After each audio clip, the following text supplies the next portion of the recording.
Псков – это город русской свободы. Но Ольга была католичкой. Одноклассница моя сказала, что странная. Я построил, я спас, я создал.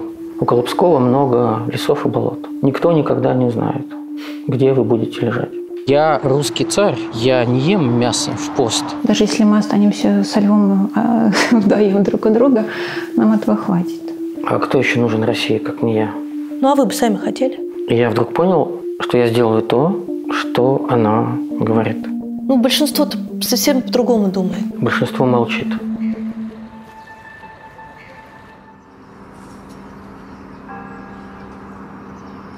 Лев Маркович, наконец-таки мы в Пскове, где родились вы, ваши родители и ваши дедушки и бабушки.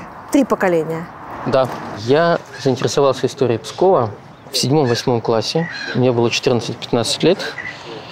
И я тогда, это был 75-й год, начал фотографировать. Мне папа и дедушка подарили фотоаппарат FET-2, узкопленочный фотоаппарат, и я начал изучать пространство Пскова.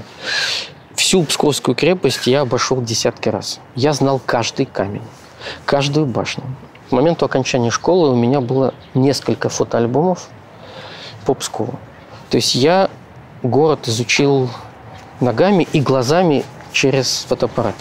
Ведь тогда же пленочки все проявлялись сами. Сам сидишь в темной комнате, закручиваешь пленку в бачок, наливаешь проявитель, вовремя вынуть пленку, вода, фиксаж. Потом сидишь в прекрасном свете, печатаешь это все роскошество. Сейчас я понимаю, что Псков меня, конечно, околдовал тогда, но я его расколдовал. То есть в моем понимании тогда, еще совершенно школьника, я понял душу города. Я понял, что у этого города есть свой ключ. И он на самом деле не скрыт.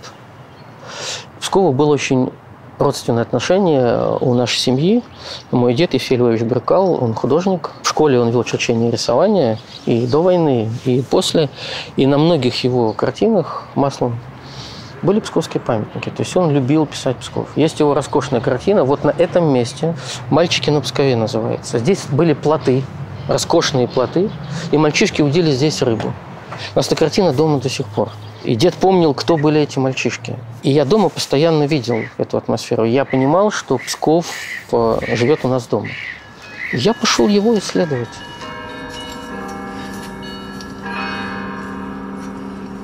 Вас здесь узнают? Да, постоянно. Это же мой город. Ну и как это с иноагентством изменилось? Никак. Люди здороваются. А что изменилось? Мы что, стали другими людьми? Нет, мы остались теми же, но у людей, которые с нами общались, возможно, появились новые страхи. Может быть, у людей появились новые страхи. А может быть, я не все вижу. Но в моем кругу общения нет людей, которые бы написали мне за все это время, почти год, что Лев, извини, но нам больше нельзя общаться, или мы не можем общаться. Может быть, они стали ходить по другим улицам, но я не встречал таких людей. То, что ваш муж иноагент, расширило зону отчуждения вокруг вас? В ближнем круге нет. Нет.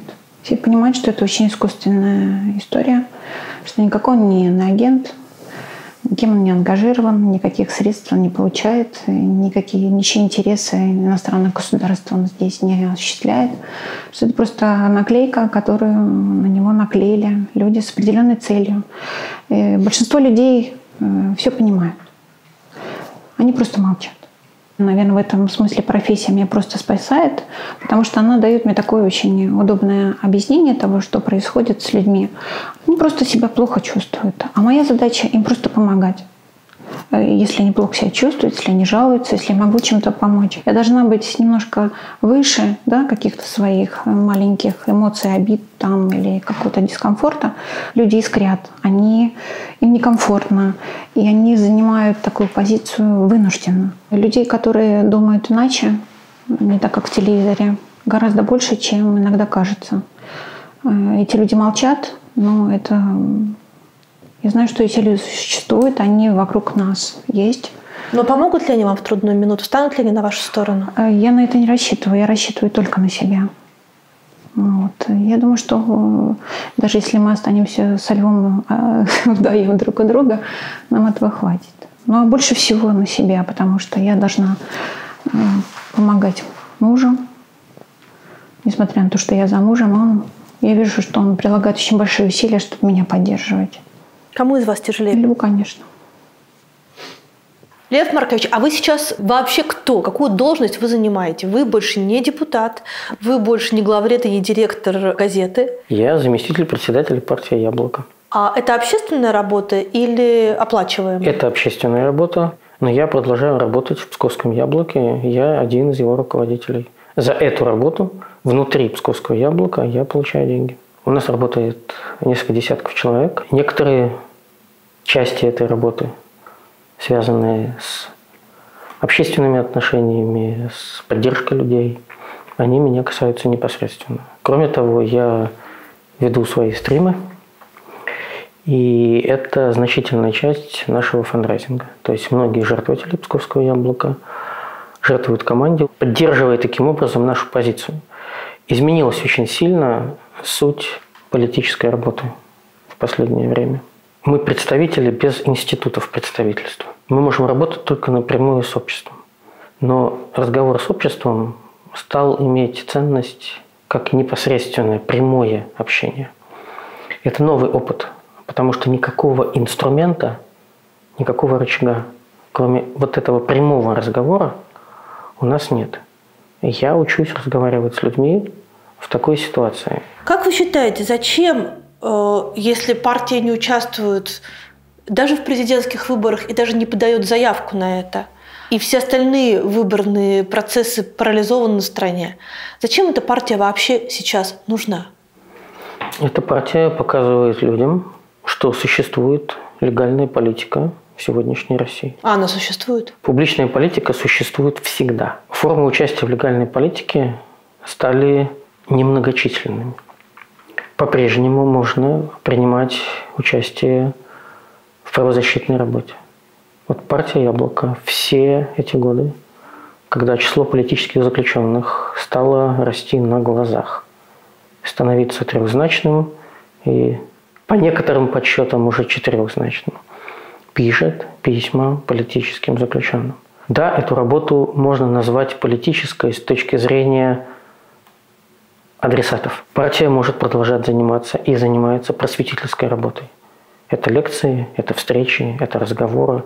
А вообще с разговоров начинается большая политика. С разговоров о смыслах, с разговоров об истории, с разговоров о выборах. Не только об электоральных кампаниях, но о выборах, которые предстоят совершать людям. Но если говорить о выборах, которые вот только что случились в России, то как вы могли прокомментировать ответ Григория Алексеевича Явлинского, лидера партии «Яблоко», на вопрос о возможной поддержке «Яблоком» кандидата Екатерины Дунцовой? Он сказал, кто это? Партия, которая выдвигает кандидата на президентские выборы, на высший государственный пост в стране, должна понимать, к какому содержательному действию она призывает избирателей этого кандидата. Последняя президентская кампания «Яблоко» по счету был 2018 год. Я сам некоторое время пытался задуматься, какую задачу ставил перед собой Явлинский в 2018 году в своей кампании. И я понял, он пытался тогда повлиять на вектор общероссийской политики, который шел к катастрофе.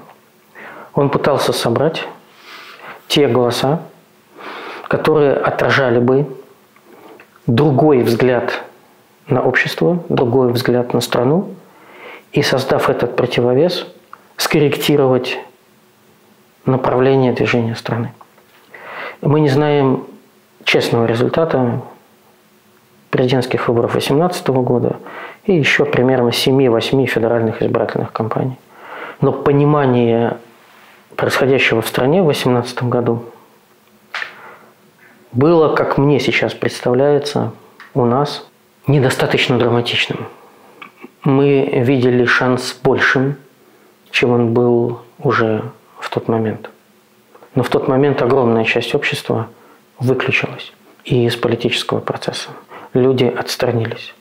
То, что мы не собрали достаточное количество голосов, мы не знаем, сколько мы собрали, потому что никакие цифры не являются честными. Ну, а по вашим подсчетам, сколько примерно вы собрали? Я думаю, что мы собрали тогда больше 2%. Не знаю, не уверен, дотянулись ли до 3%. И у меня было ощущение, что люди не просто смирились с тем направлением, куда идет страна, но им показалось, что в этом направлении она может идти безопасно и мирно. После этого все изменилось 2 раза. Изменилось в 2020 году, после поправок в Конституцию и юридического оформления пожизненного правления Путина. И очень сильно изменилось в феврале 2022 года. Президентская кампания 2018 года была попыткой отодвинуть страну от края пропасти.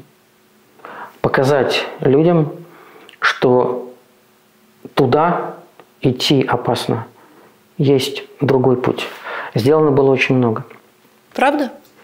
Много было сказано, но общество в этот момент уже начало движение в другую сторону. Пошел процесс психологического приготовления общества к 2020 и 2022 году. Я предполагаю, что не все тогда понимали, что Путин уже все решил. А вы думаете, что в 2018 году он уже все решил? Я не исключаю, что последние решения принимались позже. Но он понимал, по какому пути он идет.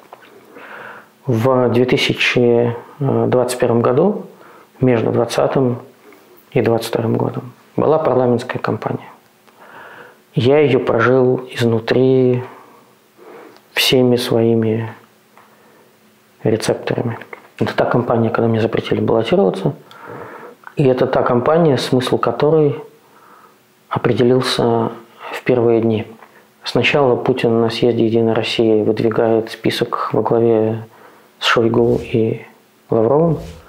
И такого еще не было, чтобы министр обороны возглавлял список правящей партии. Ведь список – это послание. Имена – это послание. И затем 12 июля 2021 года вечером на сайте Путина публикуется статья об историческом единстве украинцев и русских на 2 языках – на русском и на украинском.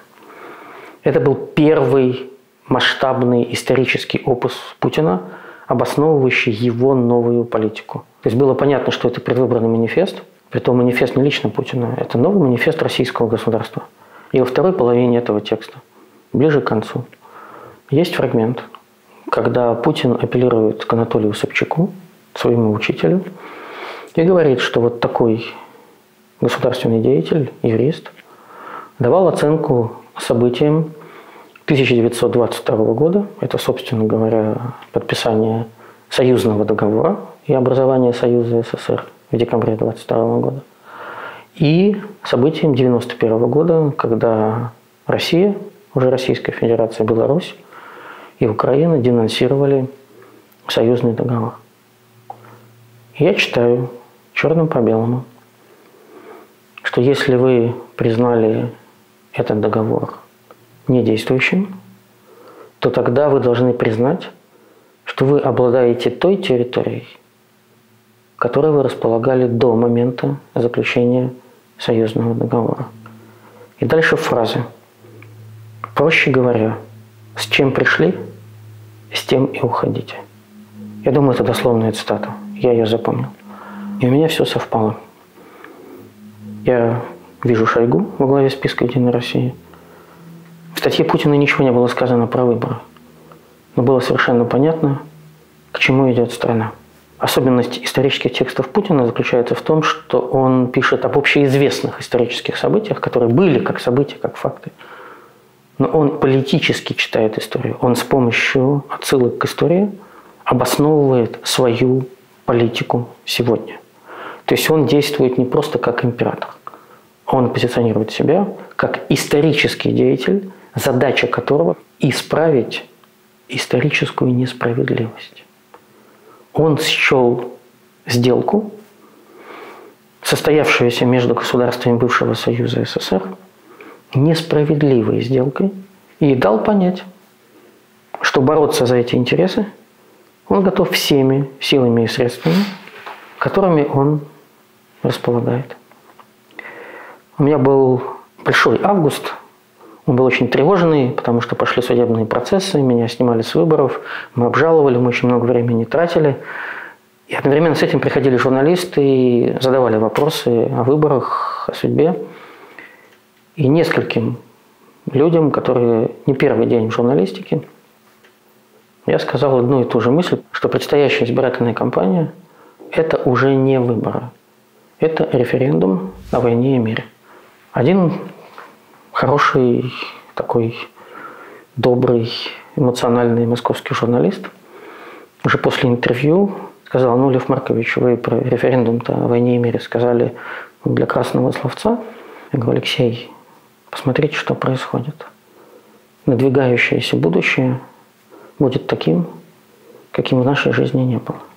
Потому что это невозможно сравнить с Афганистаном, и это невозможно сравнить с 2 чеченскими войнами.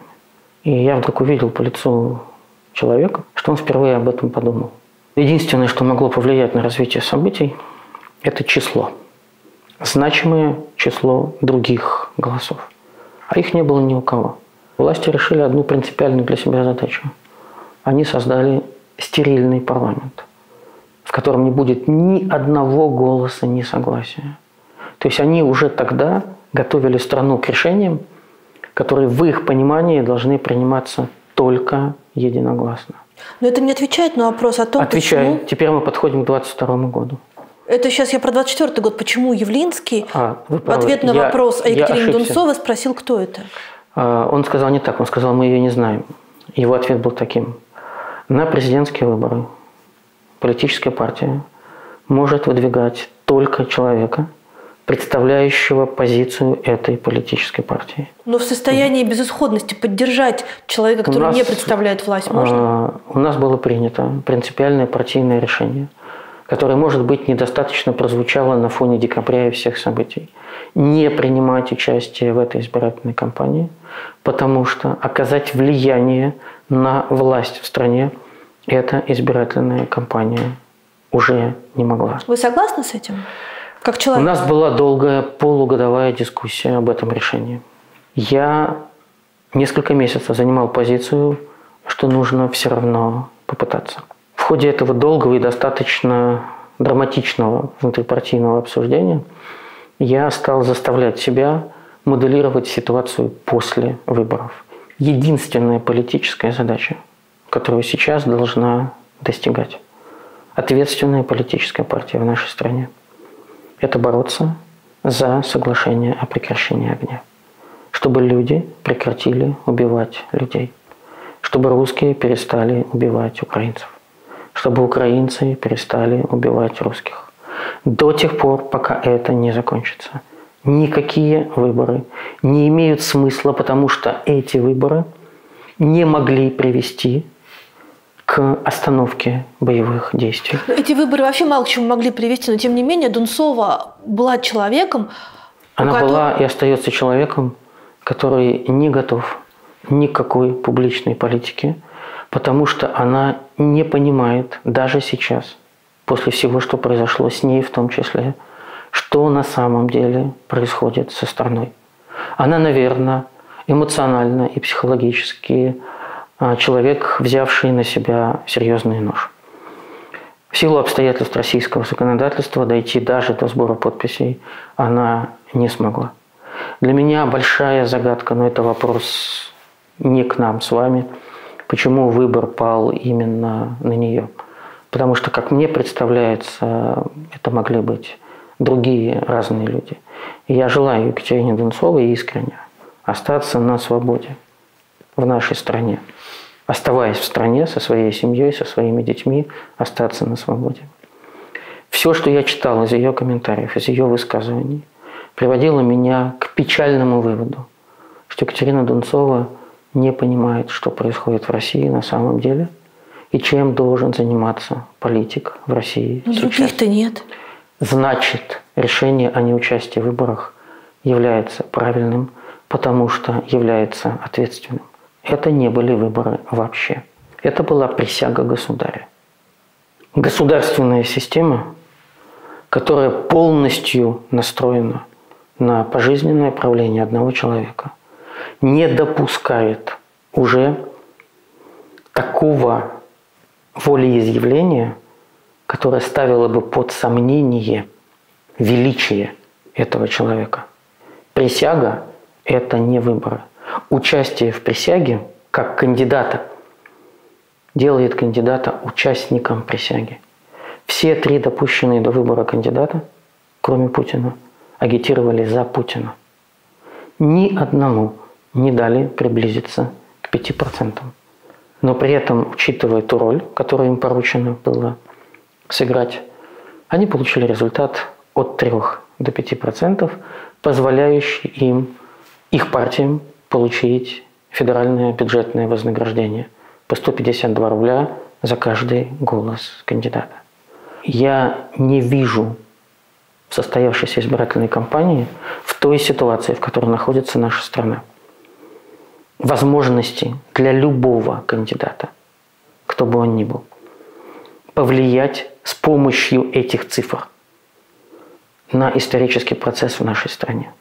А если ты не можешь повлиять на исторический процесс, то ты не должен вести за собой избирателей в тупик, создавать у них иллюзию, что, участвуя в этом процессе, они влияют на власть, влияют на политику. Я уверен в том, что неучастием в этой президентской кампании партия не подставила своих избирателей под уничижительную и ничего не отражающую статистику. Нельзя фиксировать цифры бессилия и невозможности что-либо изменить. Вот сейчас, когда после гибели Навального его жена Юлия объявила о том, что она будет продолжать его дело, а, как вы говорите, мы стоим на краю бездны. И, по идее, все должны со всеми объединяться в этот момент. Вы будете помогать ей? Все со всеми объединяться не будут. Я соболезную Юлии Навальной. Ей выпало горе потери самого близкого человека. Я не уверен в том, что принятие решения об участии в политике может и должно произрастать из чувства горя. Потому что то состояние, в котором вы принимаете ключевое политическое решение, как и любое другое решение, оно предопределяет ваши дальнейшие действия. Думаю, что из состояния острого горя очень трудно, почти невозможно выйти в человека, сберегающую политику, не разрушающую в том числе и самого политика. Политика не может являться жертвой. Это не компенсация несостоявшейся политической биографии другого человека. Если ты хочешь заниматься политикой, она придет к тебе своим естественным путем, не через смерть. Бывают разные жизненные ситуации. Я всего один раз в жизни видел Юлию Навальную, когда они вместе с Алексеем приходили в гости к Венедиктову обсуждать, где учить Захара. Это была совершенно мимолетная встреча. Она показалась мне тогда умной и многопонимающей женщиной, которая не планировала быть на первом плане. Наверное, так оно и было.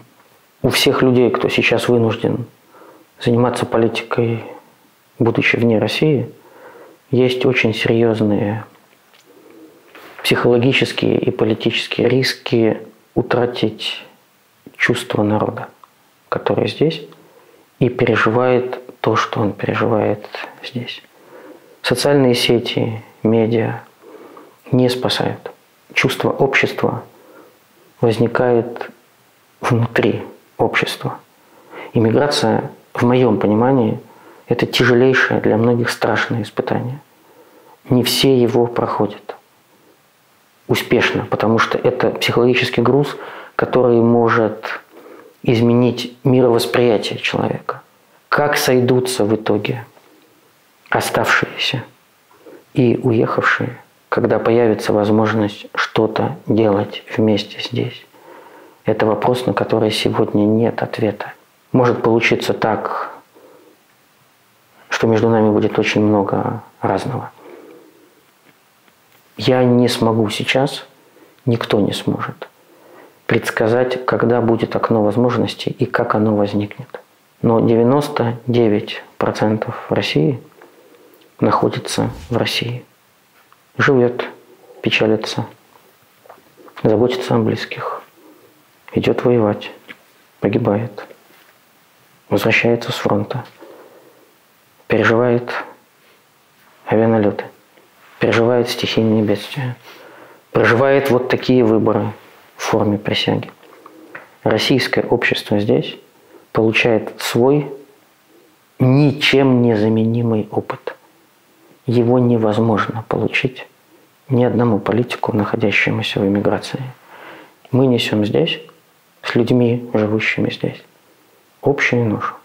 Мы проживаем это долгое испытание вместе. Нам всегда будет что сказать друг другу, даже если в какой-то момент мы были просто по разные стороны политических окопов.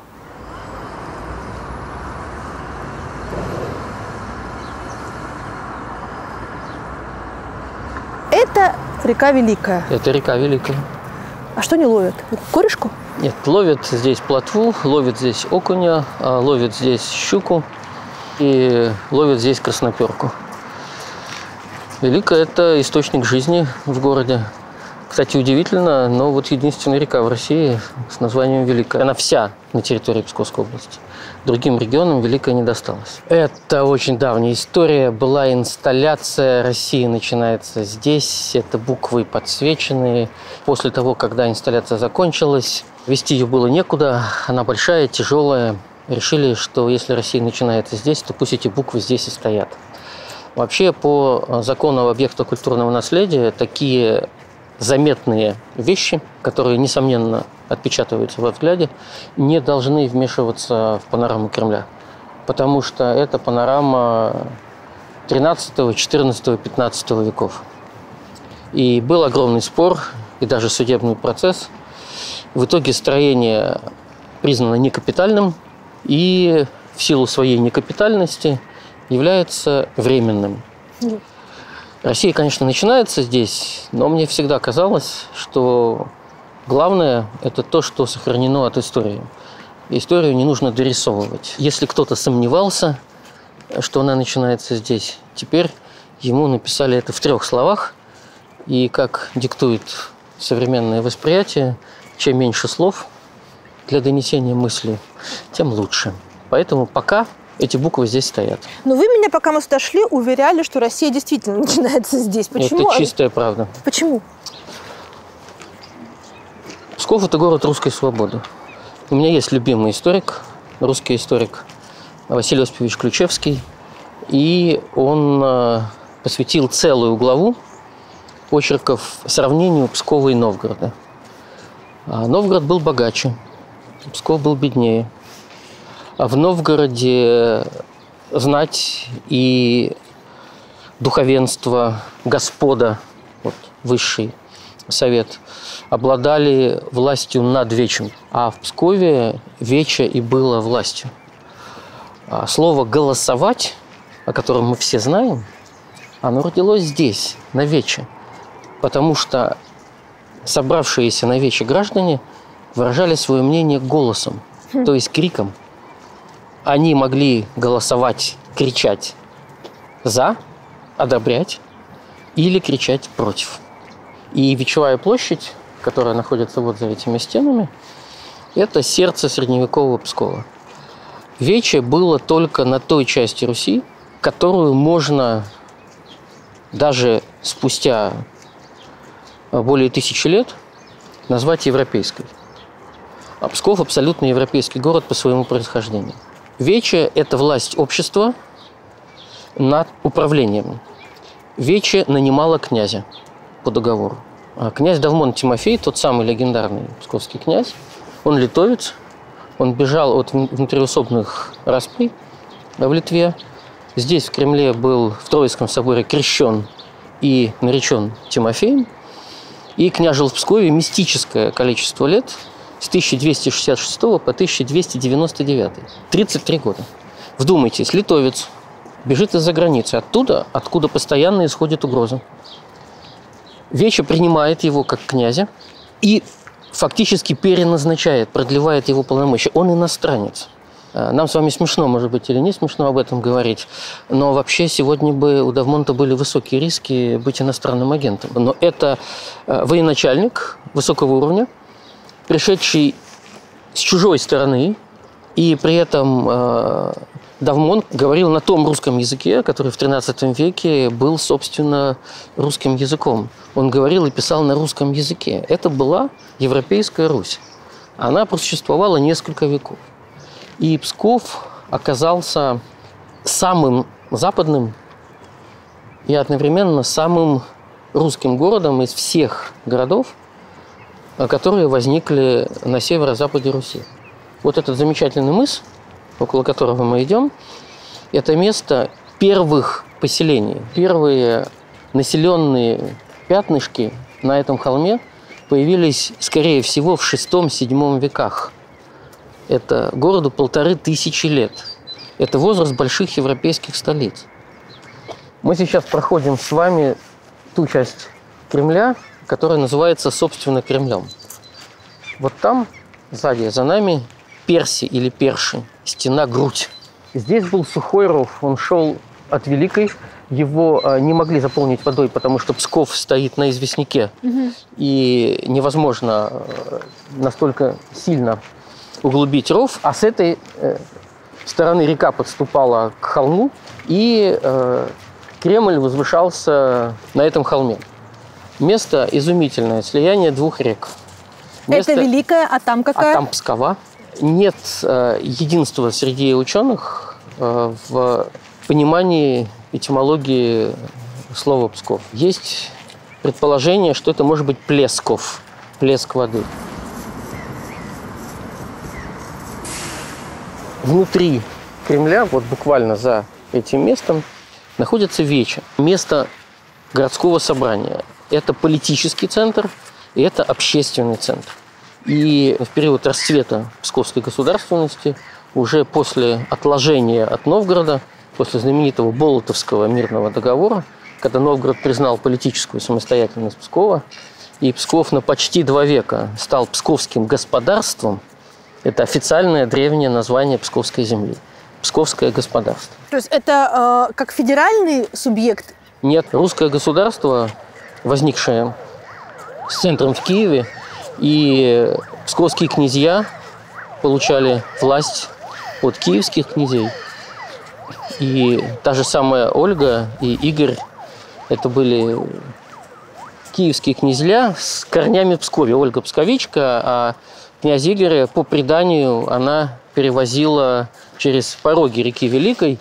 Думаю, что не здесь, а скорее всего на своей родине, в деревне Выбуты, там, где действительно очень сильные пороги. Она была молодой девушкой и впечатлила князя и его дружину своей смелостью, перевезя его на лодке. Такова, во всяком случае, Ольга вообще мой любимый легенда. персонаж русской истории. Ольга очень своеобразный человек и политик. Так или иначе, с того берега Великой, вот там, где стоит Ольгинская часовня, она современная, но она была поставлена в память о том месте, где якобы стояла Ольга и увидела над Кремлевским холмом 3 луча, не спадающие с неба. И нарекла быть здесь граду Святой Троицы. Так появился Псков. И он упоминается в летописях изначально как город Святой Троицы. Но Ольга была католичкой. Ольга хотела всю Русь крестить в католичество. И только ее внук, князь Владимир, будущий креститель Руси, крестил Русь уже по православному обряду. Ольга ездила в Европу и вела переговоры о католическом крещении Руси. Ей не хватило политического ресурса и времени. Она осознавала Русь частью Европы. Куда ехать за крещением, как не в Европу, как не в Рим. Но тогда еще сам аппарат светской власти церковной власти не был настолько консолидирован и готов к такому общенациональному политическому мероприятию, потому что принятие определенной конфессии, определенного уклада религиозной жизни – это политическое решение. Ольга оставила это своим потомкам, и в итоге внук изменил решение бабушки. Но вот теперь они у нас стоят в центре города, бабушка и внук вместе. У Троицкого собора 3 светлых купола и 2 темных. Если мы с вами зайдем внутрь Троицкого собора, то с неба будут падать 3 луча, Ух ты. потому что это храм Святой Троицы. Это 4-й Троицкий собор. Вообще псковичи были очень злы на Москву, когда в конце XVII века было решено снести исторически 3-й по счету Троицкий каменный собор, который простоял около 3 веков. Это было фантастической красоты здание. Это был символ псковского величия. Это был растущий уступами каменный цветок с главками, пределами. И когда его ломали, то в Пскове было возмущение. Троицкий собор, 3-й каменный собор, был символом псковской славы, псковского величия. Его очень любили. А почему его снесли? Считалось, что он ветхий. А тогда не было опыта реставрации и укрепления старых зданий. Это уже было, можно сказать, позднее московское время. Никакой собор в традициях псковской архитектуры в конце XVII века поставить в Псковском Кремле было невозможно. Это московский храм. Он сделан полностью по московской архитектуре, но ни один храм в России в новое фактически время не поставили на таком холме, как стоит Троицкий собор. И верхняя его точка креста – это почти 70 метров от уровня дневной поверхности, а от уровня моря еще 45 метров. В чистые времена Троицкий собор виден с расстояния 30-35 километров от Пскова. Настолько это идеально выбранная доминанта. Так вот, когда прежний собор разобрали, часть его стены камней свалили в Великую. Эти камни до сих пор, то есть собор, построенный в середине XIV века и разобранный в конце XVII века, частями своими лежит на дне Великой. Я бы поднял эти камни. Вот просто, чтобы они где-то лежали, и чтобы люди видели, вот он, собор Псковской славы. Потому что Псков недостаточно знает историю постпетровского времени, когда Псков стал провинциальным городом и некоторое время даже не был губернским центром. Эта история стала обочиной памяти. Вы первый, наверное, политик в России, который в 2014 году назвал войну войной. И не просто назвал войну войной, а назвал ее с именами, фамилиями и местами захоронения. Речь идет о Леониде Кетчаткине и Александре Осипове, чьи могилы вы нашли в 2014 году. Вы тогда сказали о том, что больше 100 человек погибли в каком-то из боев на территории Украины. И это повлекло за собой целую цепочку событий. Сперва на вас напали, потом данные засекретили, потом вы лишились всех своих политических рычагов. И, в общем, политическая ваша карьера в официальном ее изводе покатилась стремительно вниз. Но нет? Нет. Нет, хорошо. Но давайте вернемся в самое начало. Как вы узнали о том, что именно эти 2 военнослужащих погибли именно в боях в Украине, и что было за цепочка событий дальше? Вы знаете, цепочка событий началась в действительности в феврале 2014 года, когда случился Крым. Тогда еще военнослужащих и контрактников, и офицеров отпускали на боевые действия с телефонами. И когда военнослужащие Псковской 76-й дивизии оказались в Крыму, и они вдруг осознали, где они находятся, они стали звонить домой в Псков, сообщать своим родным, что что-то происходит. Они сами до конца еще не понимали, потому что впереди еще была акция с принятием декларации в парламенте, в котором не было кворума, но в котором находились вооруженные люди. Вдруг уже на месте военнослужащие стали понимать задачу, которую им выпала. И при этом официально долгое время ничего не подтверждалось, пока лично Путин потом не подтвердил участие военнослужащих не только 76-й дивизии в процессе возвращения Крыма. Это были контрактники и офицеры, это были профессиональные люди. Они стали сообщать, что происходит нечто непредставимые. Это были не боевые действия по договору с другой стороной для поддержания безопасности или в качестве миротворческих сил. Становилось понятным, что сейчас будет меняться политический строй, будет меняться территория. И по большому счету именно в 2014 году завершилось постсоветское время. Потому что постсоветская эпоха – это эпоха, когда все 15 образовавшихся на полях Советского Союза государств признавали свои границы, возникшие из административных границ Советского Союза. И ситуация с Крымом была внезапной даже для военных. Они не могли понять, в чем они участвуют. Но стало понятно, что Крым является только началом. А что здесь в Пскове происходит в этот момент? До августа никакой валовой информации не было. Ходили разговоры о том, что несет потери спецназ. Но официальных сообщений не было. Ситуация изменилась 18, 19, 20 августа, когда информация пошла просто потоком. О том, что идут боевые действия, и это уже не Крым, это рядом с Луганском, под Георгиевкой и в других местах идут настоящие бои и бои с потерями. В Пскове, когда хоронят десантников, военнослужащих, как правило, их отпевают в храме Александра Невского. Это воинский храм, и первые погибшие оказались там в дни обычных отпеваний. Все знали, но ничего не говорилось открыто. И ситуация с гибелью Леонида Кичаткина, она оказалась точечным событием, которое стало символическим, потому что жена Леонида написала у себя на странице ВКонтакте, что Леня погиб, похороны тогда-то, 25 августа, понедельник, в Выбутах, в 10 утра, отпевание. И накануне, 24 августа, воскресенье, мне пишет бывший военнослужащий 234-го полка 76-й дивизии, который в то время служил уже в Петербурге. И вот мне пишет этот человек 24-го: «Лев, что происходит? Молчат командиры, молчат власти. Почему никто не говорит, что гибнут наши военнослужащие в Украине?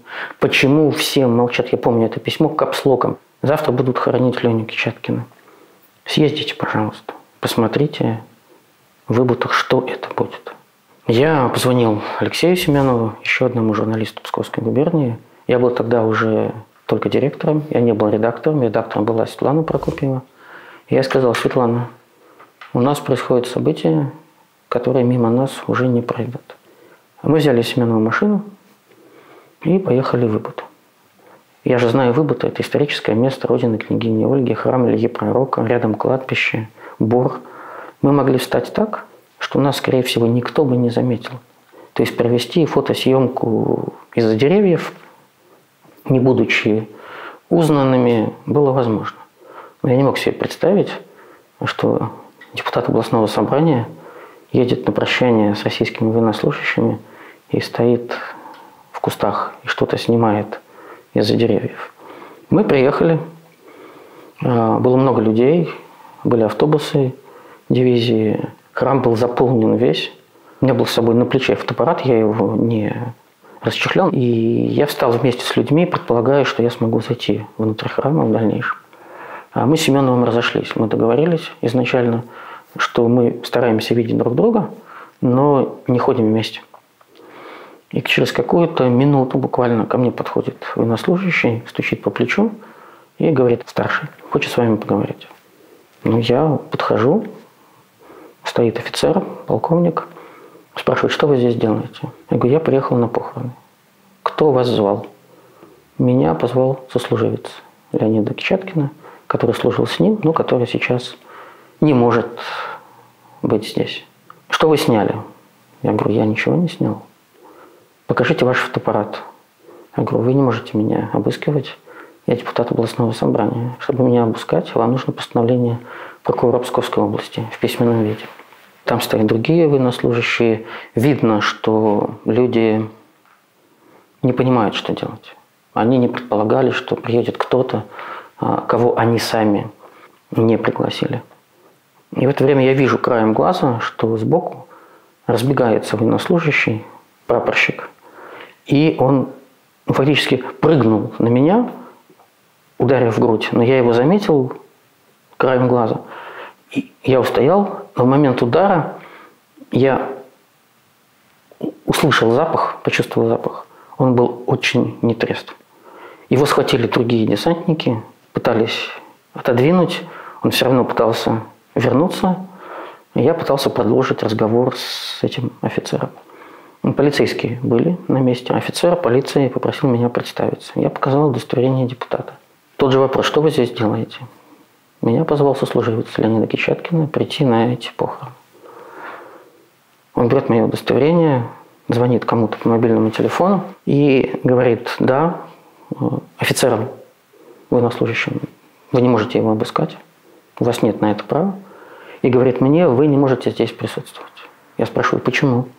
Это закрытые похороны. На это трудно ответить. А я понимаю, что вот там, на расстоянии, стоит Алексей Семенов, который видит все происходящее, но с которым у нас уговор. Что бы ни происходило, он не вмешивается, он смотрит. И ничего больше. Я сажусь в машину, которая у нас стояла на небольшом расстоянии. Был дождь. Сижу и пытаюсь понять, как мне быть на связи с Алексеем. Он же остался. И есть риски. Рядом с ним никого нет. Я сижу в машине, подходит лейтенант, стучится в окошко, военнослужащий, не полицейский. Извините, но вам нельзя здесь быть. Уедьте, пожалуйста. Мы отъехали. Метров на, не знаю, несколько сотен. А кто за рулем? Наш водитель. И я понимаю, я не могу уезжать далеко. И мы не можем не быть на связи, потому что там остался один человек, рядом с которым нет никого. А они предположили, что я был не один. Они стали буквально пересматривать всех, кто стоял. И хотя Алексей был в кепке и человек, не привлекающий к себе внимания, оставаться одному в этой ситуации было нельзя. И я ему написал, где мы стоим.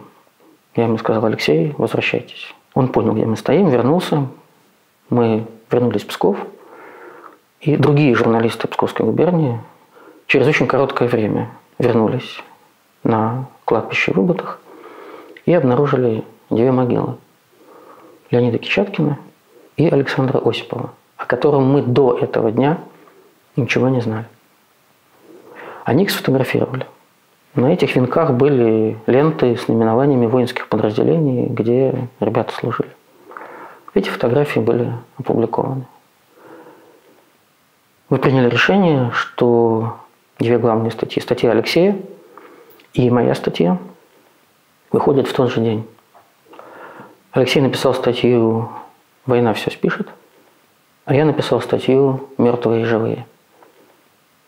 И в тот же вечер, 25 августа, мы их опубликовали на сайте. Это был взрыв общественного мнения. На самом деле, постепенно люди уже понимали, что происходит, но не было никаких доказательств. А фотографии с именами и венками – это доказательство. Ведь мы тогда писали тексты с вопросами к командующему ВДВ Владимиру Шаманову. Вопросы в широком плане к Путину. Что происходит? Вот с вечера этого дня в Псков поехали журналисты из Петербурга, из Москвы, из-за границы. Все поняли, что происходит нечто непредставимое ранее.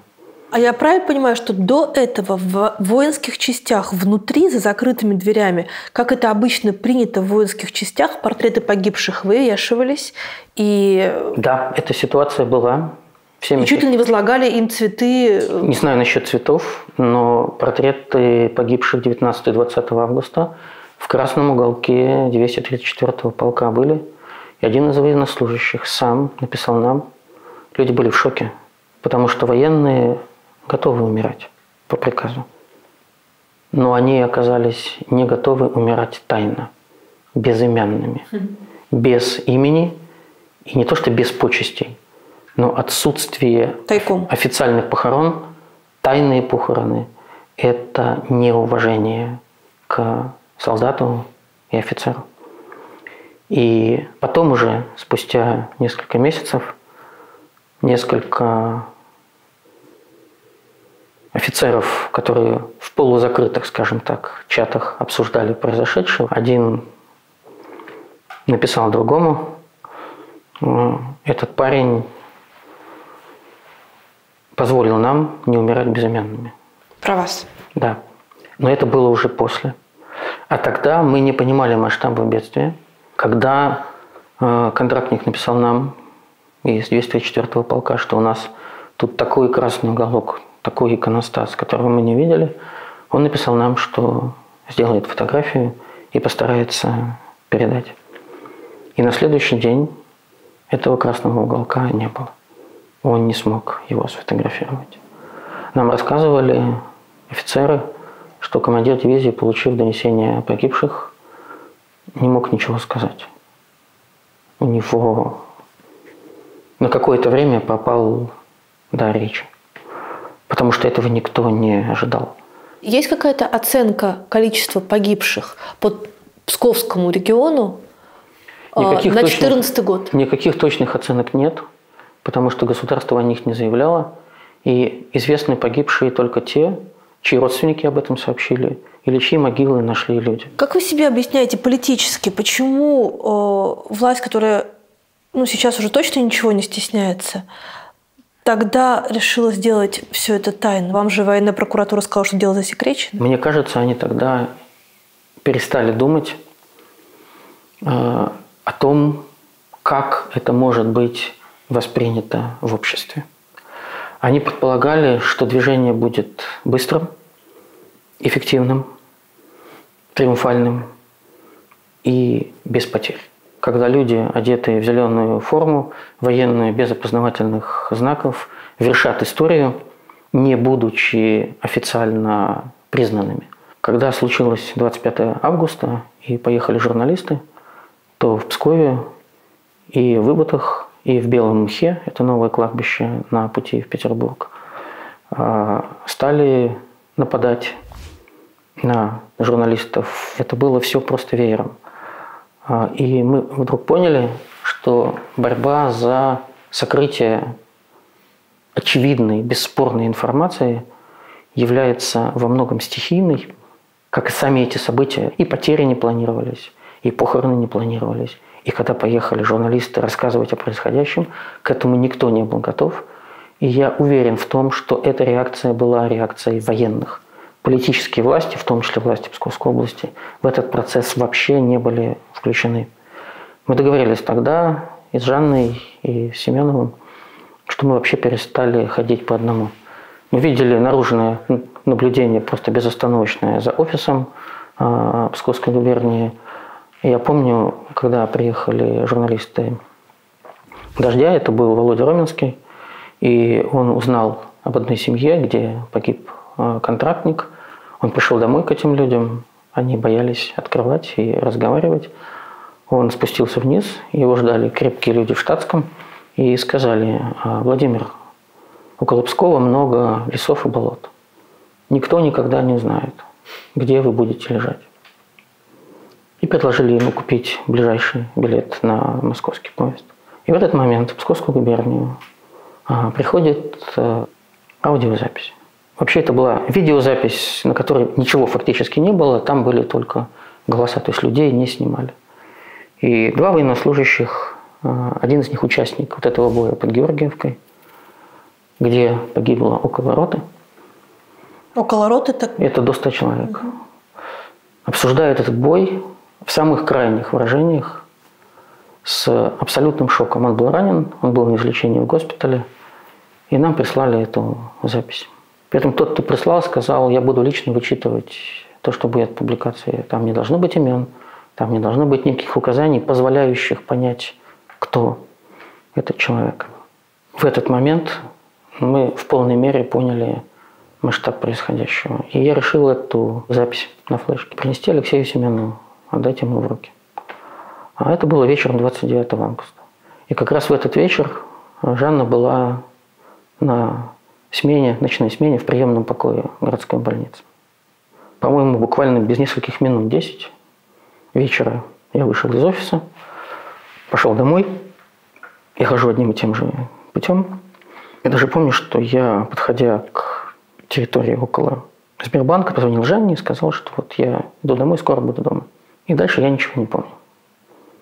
Я дежурила в приемном покое. Мне сначала позвонил Лев. Он всегда мне звонит, когда он идет с работы, мы о чем-то трещим о своем. Вот у меня была пауза, поэтому могла говорить. Потом он прервался, когда стал ближе к дому, как я теперь понимаю. Вот. А буквально где-то минут через 15-20 раздался звонок тоже с его телефона. И он стал говорить что-то мало связанное и повторить одну и ту же фразу. А потом взял в руки трубку какой-то человек и сказал, что на Льва напали, что мы находимся там-то, вот, и что нам делать. Это человек, с которым Лев должен был встретиться. Он вышел прямо на него, уже раненый. То есть он встал и пошел, как вот стойкий он стал солдатик. Я сказала, чтобы они быстренько ехали в областную больницу, потому что отделение черепно-мозговых травм и нейрохирургическое отделение, оно располагается в областной больнице. Я позвонила сразу своей коллеге и сказала, что у меня беда в семье, и я должна уехать. Я вызвала такси и уехала в областную больницу. Там уже я увидела Льва. Вот этот период у него выпал. Он не помнит его. С момента потери сознания до какого-то периода он уже пришел в себя через несколько часов, наверное, на утро. Вот. Я осталась с ним там, ночевала прямо там у него в палате, свернувшись калачиком у него в ногах. В какой момент вам стало страшно? А уже потом. Я работала 7 лет в кардиореанимации. И я знаю, что такое сложные случаи, когда человек находится в состоянии между жизнью и смертью. Включаются эмоции, ты просто механически делаешь свою работу. Ты просто качаешь человека, пока есть силы, пока есть возможность, ты проверяешь, делаешь это все механически. Ты просто машина. Я была похожа на такую машину до того момента, пока, в общем, не отпустила. Я открываю глаза, ничего не понимаю. Я лежу, у меня все болит, мне трудно двигаться. И надо мной Жанна в белом халате, вот прямо над лицом. И тампоном обрабатывают лицо. Я спрашиваю: Жанна, что случилось? Она так спокойно, вот голосом врача: тебя избили, ничего страшного. Первое, о чем я подумал, когда я пришел в себя, одежда была полностью мокрая, я потом просчитал примерно, где произошло это нападение. Там была рядом огромная, большая яма в асфальте, лужа там такая довольно значительная. Скорее всего, они в итоге меня в эту лужу бросили, потому что не было сухого места. И когда уже стали разбирать одежду, до меня вдруг дошло, что у меня же была флешка с видеозаписью. Я говорю: Жанна, можешь посмотреть в куртке? Да, флешка на месте. То есть это никак не было связано с этой записью. Первый следователь, который мне достался, я с ним познакомился уже спустя время, я видел перед собой настоящего полицейского. Он понял, что это серийные действия. Они сняли записи со всех видеокамер квартала. Они установили этих двух людей, которые, скорее всего, избивали непосредственно. А потом он показал мне, я иду по улице Гражданской, и сзади за мной очень неторопливо, ровно с той скоростью, которой я двигаюсь, на расстоянии примерно 15-20 метров. Идет очень плотный, крепкий, немного полный человек в кожаной куртке, в темной куртке, засунув руки в карман. То есть он меня вел. Стало понятно, что нападение никак не связано с этим материалом. У меня было 2 мобильных телефона, тогда еще не было двухсимочного. 1 телефон украли. И прокуратура, когда узнала об этом, пыталась представить эту ситуацию как ограбление, просто бытовуха. И вот следователь, который занимался моим делом, когда уже мы стали общаться, он мне объяснил, сколько было нападений на журналистов, в какие дни. И он предположил, что у этих действий есть некий единый центр координации. И он запросил все биллинги телефонов о белом мхе, орлицах, выбытых и вместе моего нападения. По пересечению этих телефонов он планировал установить координаторов. И ему отказались предоставить эти биллинги. И проходит какое-то время, я звоню и спрашиваю, что происходит, как дела. Он говорит: вы знаете, меня забрали в ваше дело. Будет заниматься другой следователь, называет мне фамилию женщины. И мне перестает звонить московская полиция совершенно. И это принял для себя решение, что, в принципе, все понятно, на самом деле, что произошло. Ведь были же установлены военнослужащие, которые нападали на журналистов в белом мхе. Много было, на самом деле, найдено. И потом эта женщина возникает спустя какое-то время, звонит мне и говорит: вы знаете, вам нужно произвести ознакомление с грунтом с места преступления. Я прихожу в полицию, она мне показывает листок бумаги, свернутый конвертиком.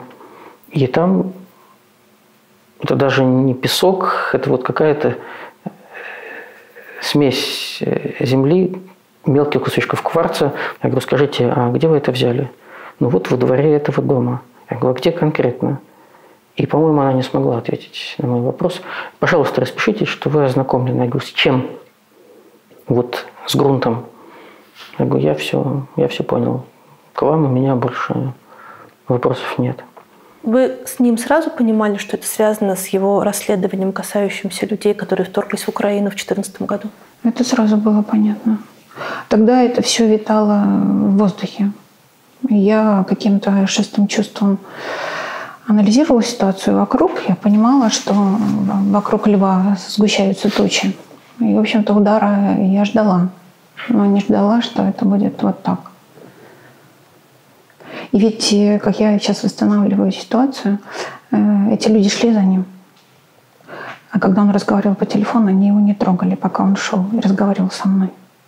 Только когда он повесил трубку, тогда только они на него напали. Я корила себя, что, наверное, мне надо было вести его до самого порога. Меня это немножечко тревожит до сих пор. У меня как-то чувство, может быть, не вины, но какое-то такое чувство, что могло бы быть как-то по-другому. То есть вы думаете, что вы своей любовью можете его защитить? Каждая женщина, которая любит, так считает, мне кажется. После того, как он пришел в себя, у вас был разговор о том, стоит ли продолжать ему заниматься тем, чем он занимается, и чем это может обернуться? Я даже таких вопросов ему никогда не задавала. Нет, я разделяю его представления, разделяю его жизнь, его выбор. Он разделяет мой. Он меня во всем поддерживает. С ним хорошо. С ним спокойно. Пока я лежал в больнице, со всех сторон области нам стали писать люди и сообщать о том, что у них тоже были похороны. Похоронен знакомый. Где-то писали родственники. Где-то писали люди, просто пришедшие на кладбище и увидевшие могилу с понятными датами, потому что это были одни и те же дни. И набралось 12 человек. Очень быстро. И в середине сентября я написал запрос главному военному прокурору Российской Федерации Сергею Фердинскому с приложением таблицы с датами рождения, предполагаемыми датами смерти и местами захоронения. И задал вопрос, что произошло, в какой части служили эти военнослужащие, где и когда они погибли, при каких обстоятельствах, проводится ли расследование, выплачиваются ли пособия семьям. И в конце октября я получаю письмо на бланке Главной военной прокуратуры, 3-е надзорное управление, начальник этого управления Максим Топориков на одной странице отвечает мне: уважаемый Лев Маркович, ваше обращение рассмотрено. Установлено, что все эти военнослужащие погибли за пределами места постоянной дислокации. Обстоятельства их гибели являются предметом расследования. Главная военная прокуратура ведет надзор за следствием. Также оказывается социальная помощь родным погибших. И прокуратура надзирает за полнотой этой помощи. Ответы на остальные вопросы в соответствии с законом о государственной тайне в рамках закона об обращении граждан, потому что обращение депутата областного собрания в Главную военную прокуратуру то же самое, что обращение гражданина. Уже это не запрос информации, на который они обязаны ответить. Это обращение рядового гражданина. Но ответ должен быть предоставлен. Но это был первый государственный документ на бланке, где было подтверждено, что все 12 военнослужащих погибли за пределами мест постоянной дислокации, что обстоятельства их гибели являются предметом уголовного расследования, и семьи получают положенные льготы. Вот это, в моем понимании, был решающий момент, некая финальная точка этой истории, потому что не только могилы были доказательством, но это письмо было доказательством. А когда фотографии могил были опубликованы, это была еще одна ужасная история, то кому-то пришло в голову убрать ленты с венков, чтобы не были видны наименования воинской части. Что это такой-то полк, 76-й дивизии, там 104-й полк, 234-й. И фотографии могил со снятыми лентами, они произвели на самих военных именно эти фотографии, уже без лент. Наиболее шоковое воздействие. Это и было, в их понимании, символом того, что происходит с ними, с их памятью, с их сослуживцами. И эти фотографии, опубликованы в огромном количестве СМИ, Алексей Алексеевич Венедиктов принес на встречу Владимиру Владимировичу Путину и показал: посмотрите, что происходит. Это ваши солдаты. У них на могилах нет даже лент. Их сняли. Чего бояться? Со слов Венедиктова я знаю, что реакция была крайне эмоциональной. Крайне. Это было не по приказу Путина. Снимали эти ленты. И поступил приказ, мы не знаем от кого. Но на вот этих вот могильных холмиках, где еще не завяли цветы, фактически, цветы похорон, появились первые каменные памятники. Там, естественно, не было никаких обозначений воинских подразделений, но это был вот некий жест о том, что нет, ну вот мы все-таки увековечиваем память. Потом их сняли, заменили на большие, дорогие памятники, уже поставленные за большие государственные деньги. Вот то горе, которое пришло в Псков в 2014 году, и, в общем, в страну тоже в 2014 году, как так вышло, что оно довольно быстро, как вода сквозь песок, ушло, и в России было, в общем, полное принятие и аннексии Крыма, и того, что что-то происходит в районе Донецка и Луганска? Я не думаю, что это ушло в песок. Люди продолжали жить свою жизнь. И я не слышала большого возмущения или громкого голоса семей, которые понесли такие потери. Громкий голос закончился 28 мая 2015 года, когда Владимир Путин издал указ об уточнении перечня сведений, составляющих государственную тайну. И с этого момента информация о военнослужащих, погибших в мирное время, во время специальных военных операций, была отнесена к государственной тайне. И то, что до этого момента сами семьи, родные, жены, сослуживцы, другие родственники приносили нам, мы же далеко не все случаи переводили в прессу. Люди просто обращались за помощью. Как найти человека? Как его вернуть? Как найти погибшего? Чтобы привести его сюда и похоронить. К нам обратилась одна семья, я ни имен, ничего не могу назвать. Они представляли одну из национальных диаспор в Пскове. А у них погиб сын. У него остались братья, отец с мамой, а сын служил в спецназе. Погибший. То есть это элитное подразделение. И вдруг им пишет сослуживец оттуда, с фронта, что он погиб. Они в ужасе, они обращаются в часть, им говорят: нет, он уволен вот такого-то числа, он у нас не служит. А по их данным, буквально в день увольнения он уже был в поезде и ехал туда, на ту войну, и написал, что еду в командировку, без каких-либо обозначений, что с ним происходит. И вот приходит весть о его гибели. Того парня, который прямо ВКонтакте написал маме о гибели сына, избили, обнаружив эту переписку. А семья была очень цепкая. Они решили найти тело, привезти в Псков и похоронить. Приезжают в часть, им говорят: да, мы не знаем, где он.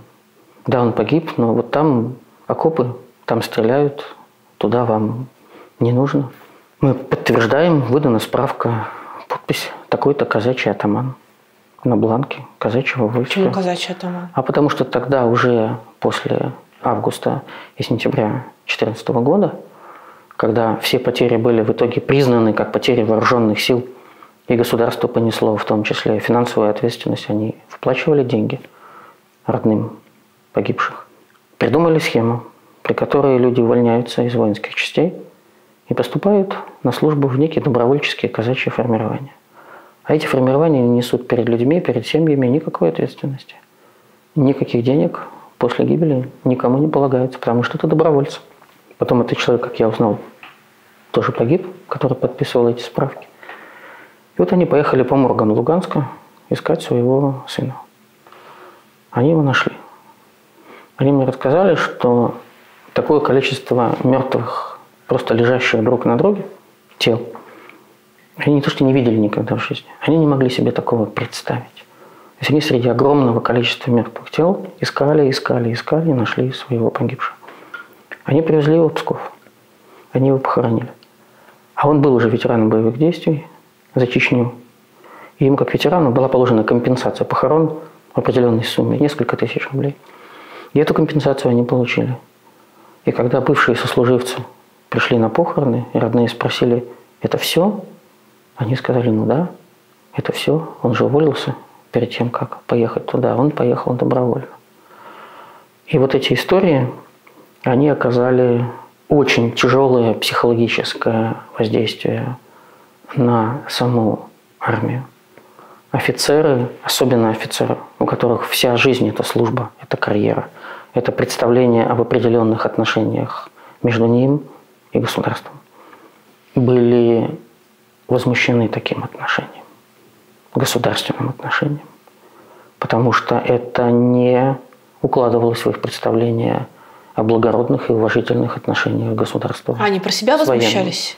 А где может выступить военнослужащий против высшего командования? Как действующие военные, они не могли ничего делать публично. Это запрещено воинским уставом. Я знаю многих контрактников из Псковской дивизии, которые после событий августа и сентября 2014 года разорвали контракты, выбросили свои симки и уехали из Пскова. Они сочли, что это рубеж, что дальше так нельзя, что это не военная служба. Псковское господарство, это было что? Это было совершенно независимое ни от чего? Это была Боярская феодальная вечевая республика. Ключевский писал, что в псковских нравах заключалась особая нравственная сила. Она заключалась в том, что псковское общество, голосовавшее на вече, назначало посадников, управлявших городом, и значительная часть решений в городе принималась на вече. Невозможно было в Пскове стать посадником, не получив поддержку веча. Псков находился постоянно на острие войн и всевозможных осад. Это город, откуда война никогда не уходила, пока он после Петра I не утратил свое военное значение. И здесь все было посвящено отношениям с внешним миром. Притом Псков стремился к отношениям добрососедства и торговли. Псков не был участником Ганзейского договора, но здесь был Ганзейский двор. Сюда приезжали купцы из Голландии, сюда приезжали купцы из Германии, сюда приезжали купцы из Скандинавии. Псков жил торговлей в значительной степени и собственным производством, исходившим из природных богатств. В Пскове действовали устойчивые юридические правила в псковском господарстве. Была принята уже более 6 веков назад, написана Псковская судная грамота. Это документ гражданского права, который по уровню своего развития, по своей детализации гражданских отношений, цивилизованности, он находился на уровне выше современных той эпохи аналогичных документов Западной Европы.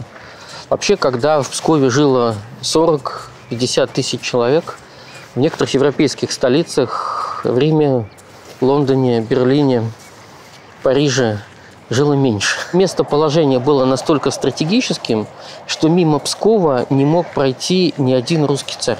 Позиция Пскова была ключевой. Псков действительно был воротами в Россию. До тех пор, пока не возник Санкт-Петербург, значение Пскова было общеевропейским.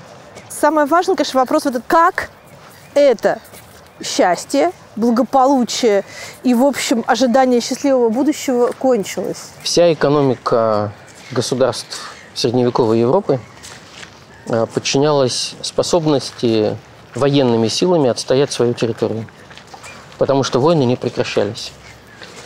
экономических ресурсов Пскова было совершенно недостаточно для того, чтобы самостоятельно поддерживать вот такую крепость. В Пскове 4 города. Кремль, Давмонтов город, Средний город и Окольный город. Периметр стен Псковской крепости внешний 9 километров. 39 или даже 40 башен. То есть Псковская крепость крупнейшая в России. Она больше Новгорода, больше Смоленска, больше Москвы. Она была очень дорогой. Никакими собственными экономическими ресурсами поддерживать крепость в боеспособном состоянии было невозможно. Псков весь построен из известняка. Великая течет по известняковому ложу. Огромные известняковые каменоломни окружают город. Но при этом известняк – это пористый камень, который впитывает влагу. Псковский Кремль никогда не был вот таким просто каменным. Он был отмазан, то есть покрыт штукатуркой и побелен. Он был фантастически красив. Это был город-сказка. Учитывая, что иностранцев в течение долгих веков в Псков не пускали, есть очень много описаний, что Псков – это сказочный город, где река течет сквозь каменные стены, потому что река Пскова после строительства укреплений окольного города на Запскове, это конец 15 века, сначала деревянные, потом каменные, постепенно, Псков смог избавиться от бича всех средневековых городов во время осад. Его невозможно было уморить жаждой, потому что река Пскова в верхних решетках входила в Псков, в Гремячую башню, и в нижних решетках, вот здесь, между плоской и высокой башнями, выходила. А почему иностранцев не пускали? Потому что военные тайны, потому что были захабы, каменные рукава, когда вы не видите, что за одной стеной сзади есть еще вторая. И первые ворота в крепость – это фактически ворота-капкан. Как только они открываются, и отряд, атакующий город, заходит, как он думает в крепость, он на самом деле заходит в каменный мешок протяженностью несколько десятков метров, в котором бойницы крепостных стен смотрят внутрь, а реальные ворота в город находятся в конце этого мешка. Выйти оттуда невозможно. И это все не смогло само себя содержать? Это не могло себя содержать, потому что военно-историческое значение Пскова, военно-политическое значение Пскова было общероссийским изначально. Это был рубежный город. Он удерживал территорию всю находящуюся за его спиной на сотни верст дальше. При этом Псков ниоткуда не мог найти денежные средства для того, чтобы поддерживать крепость. И вот именно эта экономическая потребность привела к особым отношениям между Псковом и Москвой, которые долгое время были договорными, вплоть до Ивана III, который покорил Новгород, но не смог. У него не хватило, по большому счету, жизни покорить Псков. Вот это место, это и есть место силы. До 40 тысяч человек жило в пределах псковских крепостных стен. И когда начиналась очередная война и осада, Псков мог принять внутри города, вот на всей этой огромной территории с периметром 9 километров, по разным оценкам до 100 тысяч человек могло съехаться со всей округи, найти убежище за псковскими стенами. С этим местом связана одна история. Одним из самых грозных в истории Пскова завоевателей был Густав Адольф, известнейший шведский король. Он потерпел за всю свою историю одно единственное военное поражение под Псковом. Он пришел сюда летом 1615 года. Это совершенно страшные времена, когда непонятно было, где есть власть в России, потому что царство шаталось. И встал вот там, отсюда не совсем видно, у Снятогорского монастыря, и решил штурмовать город именно с северной окраины. Вот здесь Варламская башня, и там храм Варлама Хотынского. Было понятно, что город ему не объять. И он решил взять Псков хитростью. Основной отряд, несколько сотен человек, был около Варламских ворот, с той стороны, стоял без огня ночью. А сюда, вот к этим воротам, подплыло несколько лодок, на которые сказали сторожам на стене: «Пустите нас, пожалуйста. Идет осада». Они спрашивают: «Кто вы?» «Свои мы, от немцев спасаемся».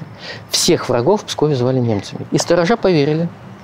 И открыли водобежные ворота. И несколько лодок с вооруженными людьми, оружие было спрятано под одеждой, оказались вот на этом берегу. Им нужно было пробежать 300 метров по ночному городу, чтобы открыть изнутри ворота. И как минимум вот эта часть города оказалась бы занята. Дальше уже через Псково намного легче переправиться и вид на Кремль. В Пскове были специальные набатные колокола. У них были особенные голоса, они были надсадные, сиплые. Так вот, зазвонили вот здесь в набатный колокол, осадный колокол, люди проснулись, и кто с вилами, кто колие заострив, вот буквально с домашней утварью, выскочили из домов и перебили этот отряд. У Густава Адольфа был ключевой полководец Эверт Горн. И во время одного из первых приступов Пскова Горн погиб. И он увидел в этом знак, что это не его город, он не может его взять. Неожиданный финал заключается в том, что, отступив от Пскова, Густав Адольф оказался в городе Дерпте и основал Тартусский университет, тогда Дерптский. И на территории Тартусского университета стоит маленький, очень смешной и очень добрый памятник Густаву Адольфу, как основателю одного из ведущих вузов всего Балтийского края. Если бы все полководцы так заканчивали свои дни. Вы человек, который весь сегодняшний день рассказывали нам о том, как Псковский Кремль оборонялся от тех, от этих, и эти хотели напасть, и эти хотели напасть. А поспорьте теперь с Путиным, который все время рассказывает своему народу о том, как НАТО постоянно хочет напасть. И, кстати, вы живете в регионе, непосредственно примыкающем к НАТО. Соответственно, нападать будут отсюда. Не жду я НАТО в Псковской области, где бы оно ни находилось. Вопрос о том, кто сейчас может говорить с Путиным, является открытым. Я предположу, что такие люди, может быть, есть в России. Во всяком случае, одна встреча с Явлинским и Путиным была. А что на ней происходило? Году. Обсуждали, как достичь мира. Больше ничего. Это длилось... А не то, чтобы не участвовать в выборах? Выборы не затрагивались. Я знаю, о чем шел разговор об этой встрече. Он принес свой план и свою готовность участвовать в этой работе. Он львовянин. У него родные до сих пор во Львове. У него есть цена его семьи, заплаченная за эти годы. У него есть право говорить об этом. Личное право. Это очень, на мой взгляд, очень важно. Он подарил Путину двухтомник, изданный на деньги Яблока. Это список всех погибших советских военнослужащих в Афганистане. Это 2 тома, примерно по 7,5-8 сантиметров каждый. И там имена. Представьте себе, какой многотомник рано или поздно появится после этих лет. Он несопоставим с афганским. Пока что нет никакого ответа. Нет ответа на призывы религиозных деятелей, того же Папы Римского. Возникает ощущение, что никто не может разговаривать на ключевые стержневые темы. Утрачено доверие, утрачен диалог. Разговоры ведутся с ненавистью, высокомерием, презрением, жестокостью, абсолютным неверием в добропорядочные намерения другой стороны. Другая сторона априори, любая другая сторона, является злодейской, недобросовестной и даже преступной. Тем самым НАТО, который готовится напасть. Я бы сейчас вообще не обсуждал НАТО. НАТО нужно было... НАТО – это как собирательный образ. Я понимаю.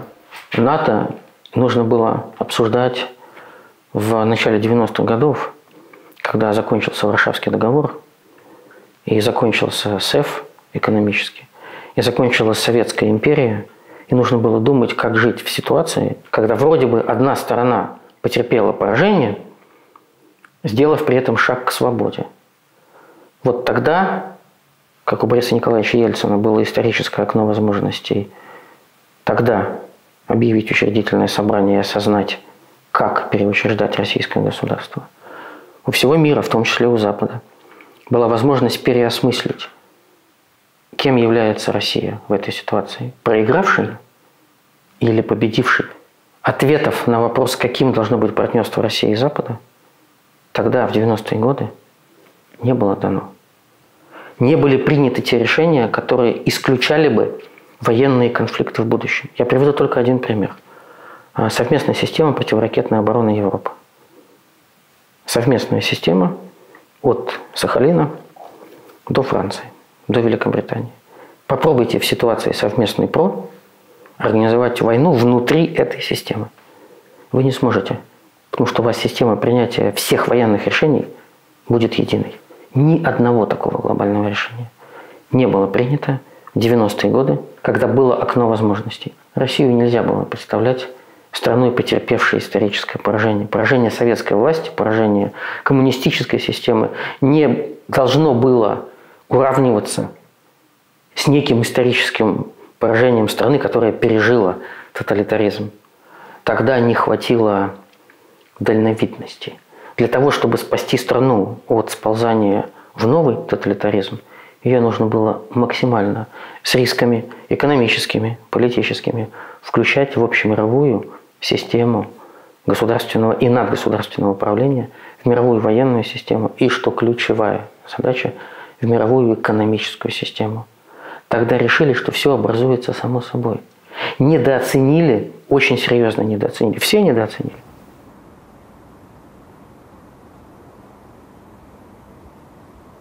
Вы можете вспомнить самую большую свою ссору за эти 12 лет? Вау. Я что-то не помню. А ты помнишь? Когда вы ссоритесь, вы что Вся делаете? надежда на тебя. Я не помню. Я не помню. Если что-то накаляется, то я исхожу из того, что Жанна всегда права. Он идеальный муж. Я не уверен в этом. Я просто считаю, что вообще нет вопросов, в которых мужчина не может уступить женщине. Может быть, кроме судьбы державы, у нас не было таких ситуаций, когда мы оказались бы несовместимы. У нас у каждого был кусочек, которого не хватало. И этот кусочек пришел. То есть Вам в пришло этот момент то, чего не хватало. сколько лет? 46? 47? Здрасте. Надо вспомнить. Это 48. Вам 60 было в прошлом году, а поженились вы 12 лет назад. 48. Я в математической школе училась. Я чувствовал себя на 20 лет. Вот просто совершенно. Вам было 47. Я чувствовала себя странно, потому что я к этому времени уже... Для меня замужество... То, что я вышла замуж за Лёва, было очень странным поступком. Я от себя этого не ожидала. А вы помните тот день, когда вы Жанну вообще впервые увидели? Я найденыш. Это не я нашел Жанну. Это она меня нашла. Я открываю электронную почту. Приходит письмо с адреса с очень смешным названием. Сочетание русских букв очень смешное. Не скажу. Ну скажите. Да не скажу. Ну скажите. Но это же личный адрес Жанны. Он есть до сих пор, этот адрес, поэтому я не буду его называть. Не латиницей. Он так у нее почему-то был назван русскими буквами, имя почтового адреса. Я думаю, что такое? Здравствуйте, я Жанна Козлович, живу и работаю в Великих Луках, я врач. Может быть, вам потребуется какая-то помощь в Великих Луках. Я готова вам помочь. Можете приехать. Ой, вы прям ее голосом читаете. А каким еще? Так, ну. Каким еще? У меня есть квартира. Я могу предложить вам, может быть, вам нужно будет встречу какую-то провести. Вы можете мной располагать. А у Жанны в конце письма была такая... Она пишет это руками, но это поначалу я подумал, что это автоприписка с уважением и прочь. Точка. Жанна Козлович. Я прочитал, ответил, спасибо, если случай предоставится и будет необходимость, конечно, я обращусь к вам за помощью.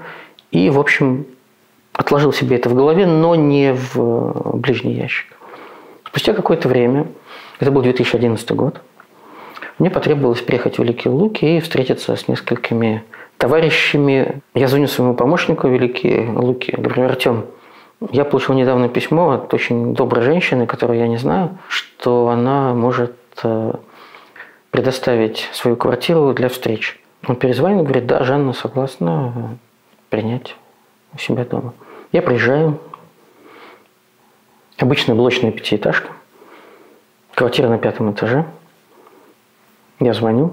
Я тогда была в такой кризисной ситуации, и я просто написала ему на электронную почту предложением о помощи, о том, что вот есть такая доктор, и вот у меня есть какое-то время свободное, и я хотела бы на что-то полезное потратить. Вы никогда его не видели? Никогда не видела. Вот, а потом он сам пришел. Мне показалось, что она ждала, что я приеду. Что именно вы приедете? Ну, я понимал, что она ждала гостя. Я захожу, а там при благоустройстве квартиры была снесена стена между кухней и гостиной, и получилось большое пространство. И в центре, как раз фактически на месте, где должна была быть стена, около холодильника, стоит маленький столик, буквально на 2 человек. На этом столике приготовлена еда. Как ваша семья, которая наполовину украинская, наполовину белорусская, оказалась в Великих Луках? Моему отцу предложили работу в лесхозтехникуме, и мы всей семьей переехали. Мой отец, он не забывал о своих корнях, и к нам часто приходили в гости на выходные папины студенты из Украины, из Белоруссии на воскресные обеды. Я очень хорошо помню с детства. Это огромная кастрюля борща. Это сладкий борщ или кислый борщ? Это важный вообще момент такой. Знаете, это с какого конца яйцо разбивать? Они были разными. Чеснок вы добавляете внутрь борща? Конечно. А свеклу пассируете? Тушим с томатом. Так, и лимон добавляете? Не лимон. А уксус. Что? Или соленый огурец. Все, отлично. Нормальный борщ, я принимаю. Это еще была гора пирожков, капуста, картошка. Папа родился в Гомельской области, это деревня Капцевичи. Дедушка и бабушка по маминой линии – это Житомирская область, это деревня Машки и деревня Детковичи. Мои родители учителя, они получили образование. С трудом пробились в люди, и они очень заботились о нашем с братом образовании. И я случайно стала врачом, потому что моя подруга, которая поступила в медучилище, и они с подругой так увлеченно это все изучали, что я тоже глазом туда посматривала и подумала, мне это очень интересно, вот попробую-ка я. И у меня получилось. Я собиралась стать оперирующим хирургом-офтальмологом. Я хотела оперировать глаза, потому что я сама не очень хорошо вижу, и мне казалось, что я смогу принести пользу именно в этой сфере. Но тогдашний наш декан, дядя Коля Шаламанов, самый лучший из деканов, сказал, иди на кардиологию. Почему? Не знаю. Это же история вполне, знаете, как в дореволюционных романах. Явочная квартира. Приходит темноглазый революционер с горящими глазами. Красивый мужчина. Я сначала его покормила, а потом спросила, зачем пришел. Так принято было в нашей семье. А что было? Я могу ошибиться, потому что это было некоторое время тому назад. Но мне кажется, что был борщ. И угадали. «Вам нужно поесть», — сказала Жанна. Вот. И я немного потерялся, потому что я был настроен на то, что я приеду в некое место встречи, мы сядем за какой-то стол, поговорим с людьми, наверное, хозяйка угостит чаем, я скажу спасибо и поеду домой в Псков. А здесь какой-то совершенно другой мир. Я запомнил. То есть вы еще не влюбились, но уже запомнили? Я ничего еще не знал про Жанну, я не знал ничего о ее частной жизни, мы не разговаривали об этом. И когда я уезжал, она сказала, вы можете располагать вот этим домом, этой квартирой. Я сказал большое спасибо и немножко в задумчивости поехал домой. Спустя какое-то время у нас была большая встреча команды, кто баллотировался в Великих Луках и в прилегающих районах. Мы встречались в одной из гостиниц, где нам согласились предоставить зал и накормить перед встречей, потому что люди съезжались в город. Я очень опаздывал, и меня люди ждали достаточно долго. Я приехал в напряжении, понимая, что меня ждут больше часа. Жанна тоже там была. Я был намерен сразу же собрать всех за стол, потому что люди меня ждали, и начать разговор. И там все уже поели, потому что все было сделано вовремя. Жанна ставит передо мной тарелку, принесенную для меня. Говорит, сначала вам нужно поесть. Все подождут. Поешьте. И я вдруг понял, что я сделаю то, что она говорит. Хотя я понимаю, что меня ждало 20 или больше человек. И все это видят, слышат, никто не возражает. Я вдруг понимаю, что меня видят не только как человека, приехавшего с политической и служебной задачей. Меня видят как-то по-другому. Мы стали присматриваться друг к другу. Вот именно присматриваться. Мы прошли выборы 2011 года. Мы стали формировать команду на выборах в муниципальное собрание, сразу после выборов в областное. Мы получили право выдвигаться без сбора подписей. И Жанна сказала, я готова пойти на выборы в городскую думу Великих Луг. Это Яблоко. Я говорю, Жанна Антоновна, вы врач, подумайте, насколько это совместимо с вашей профессией. Я с благодарностью принимаю ваше предложение, но это и список, это еще одномандатный округ, потому что 15 округов в городе, кандидатов не хватает. Так она на выборы пошла, чтобы она пошла вам сделать хорошо? Я думаю, что она пошла, потому что она поверила в наши намерения. Мы только что выиграли выборы в областное собрание. И мы формируем команду. И она сказала, я в команде, располагайте мной. Я готова. Это был первый и последний раз, когда Жанна участвовала в выборах. Сколько вы забрали? Я собрала 6% с хвостиком. Расстроились? Да. Потому что я-то думала, что, наверное, больше людей за меня проголосуют. Но надо было сделать все так, как Лев говорит. Я это убедилась на собственном опыте. Мало того, что нельзя уповать на то, что тебя каждая собака знает в этом районе, надо все-таки более активно было ходить по людям, разговаривать и как-то себя представлять. Но я для себя поняла, что я человек не политический, что это не мое. Я не способна заниматься политикой. Я все-таки, наверное, буду заниматься своим любимым делом. Вы в партию-то Яблоко вступили? Да. У меня есть партийный билет. А что ваш папа сказал, когда вы с Жанной познакомились? Папа мудрый человек. Он радуется всему, что происходит в жизни. Угу, сказал папа. Я говорю, папа, это Жанна. Жанна, это папа. Познакомились. Ага, хорошо, сложилось. Мне кажется, я последнее узнала, что он за мной ухаживает. То есть для всех окружающих это было уже очевидно, а я думала, что он просто галантный кавалер.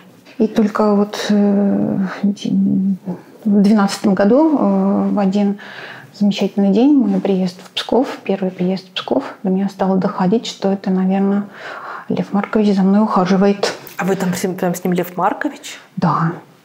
Мы очень долго были на «вы». Все было очень так трогательно, необычно, мило. А как вы предложение сделали? После выборов 2011 года мы собирали команду в Себеже.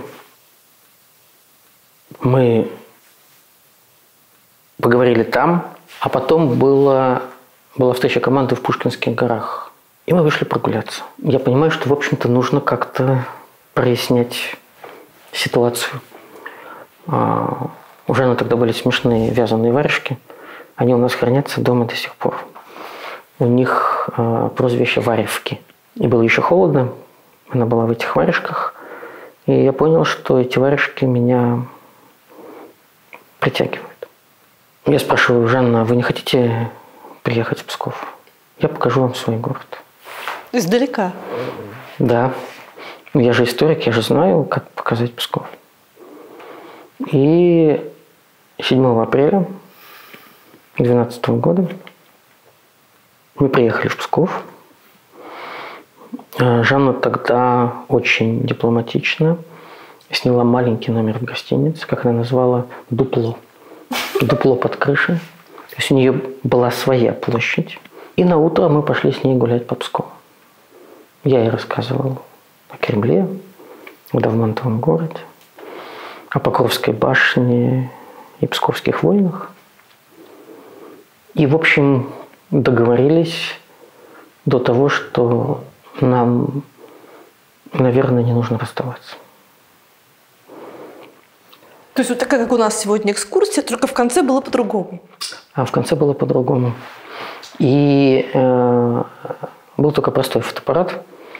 Жанна тогда была брюнеткой, а у нее был другой образ.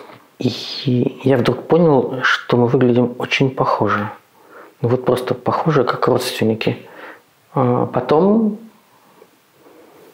мы обсуждали, все-таки свадьба или не свадьба.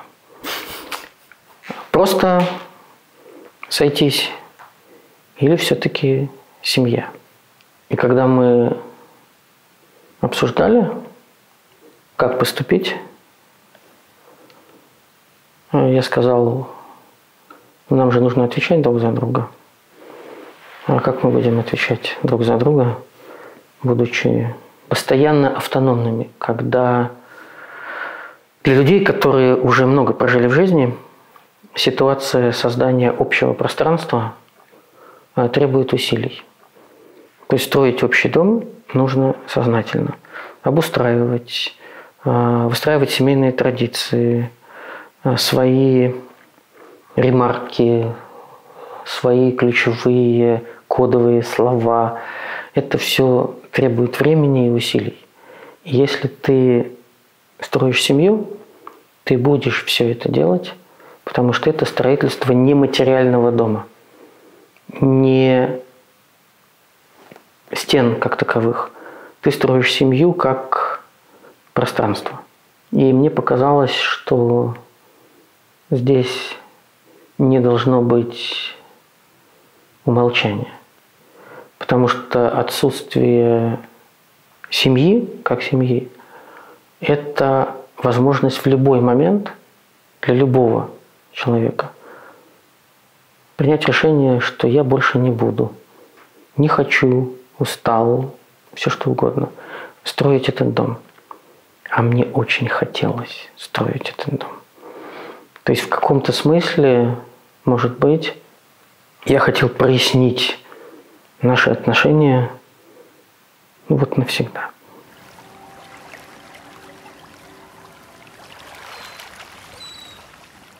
В какой момент вот эта прекрасная и так многообещающая история Псковской свободы кончилась? Я задумался над тем, что свобода на самом деле не может кончиться. Она переходит в людей, она переходит в культурную традицию. Это очень интересный, на мой взгляд, психологический феномен, при котором при отсутствии государственной свободы сохраняется традиция свободы внутри, в людях. И когда энергетика свободы становится значительной, она возвращается в общество.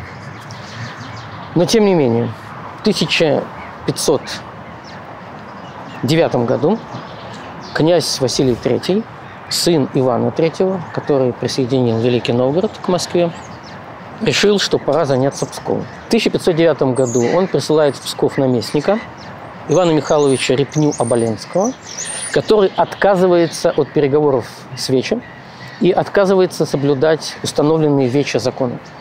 Он сам устанавливает налоги, не согласовывая это с Вечем. Он сам принимает судебные решения. Ну, то есть, переводя на наш современный язык, это отмена выборов губернатора, а его назначение… Нет. Он просто приезжает и начинает править, как московский наместник, не замечая Веча, не считаясь с ним, не воспринимая того, что здесь есть институты республиканской свободы. Почему так можно было, если это псковское господарство как будто бы независимое? Потому что уже действует договор с Москвой, потому что Москва уже участвует в финансировании псковской казны, потому что у наместника есть формальное право принимать и судебные, и налоговые решения, но он их принимает без согласования с Вечем. Он их принимает единолично. Это псковичей возмущает. И совершенно очевидно, что Василий III рассчитывал на это возмущение, понимая, что рано или поздно Псков придет к нему. В январе 1510 года Василий III с войском приходит и становится в Новгороде, в своей вотчине. И псковичи на Вече решают ехать, челом бить великому князю, жаловаться на Репню-Оболенского говорить о притеснениях, несправедливостях и покушениях на полномочия Псковского веча и псковских традиций. На вече выбирают несколько десятков человек, которых отправляют к Василию Третьему с челобитной. Василий отказывается их принимать. Их принимают бояре, приехавшие вместе с Василием, и выслушивают их жалобы. Одновременно с этим Пскову сообщают, что и простые посадские люди могут ехать челом бить царю в Новгород для того, чтобы донести свои боли и чаяния. И псковский люд едет конно в Новгород, чтобы пожаловаться царю на несправедливости. Но, как вы понимаете, жалуются не только на репню Оболенского, жалуются и на псковские притеснения. Здесь же всегда были посадники, которые обижали в чем-то народ.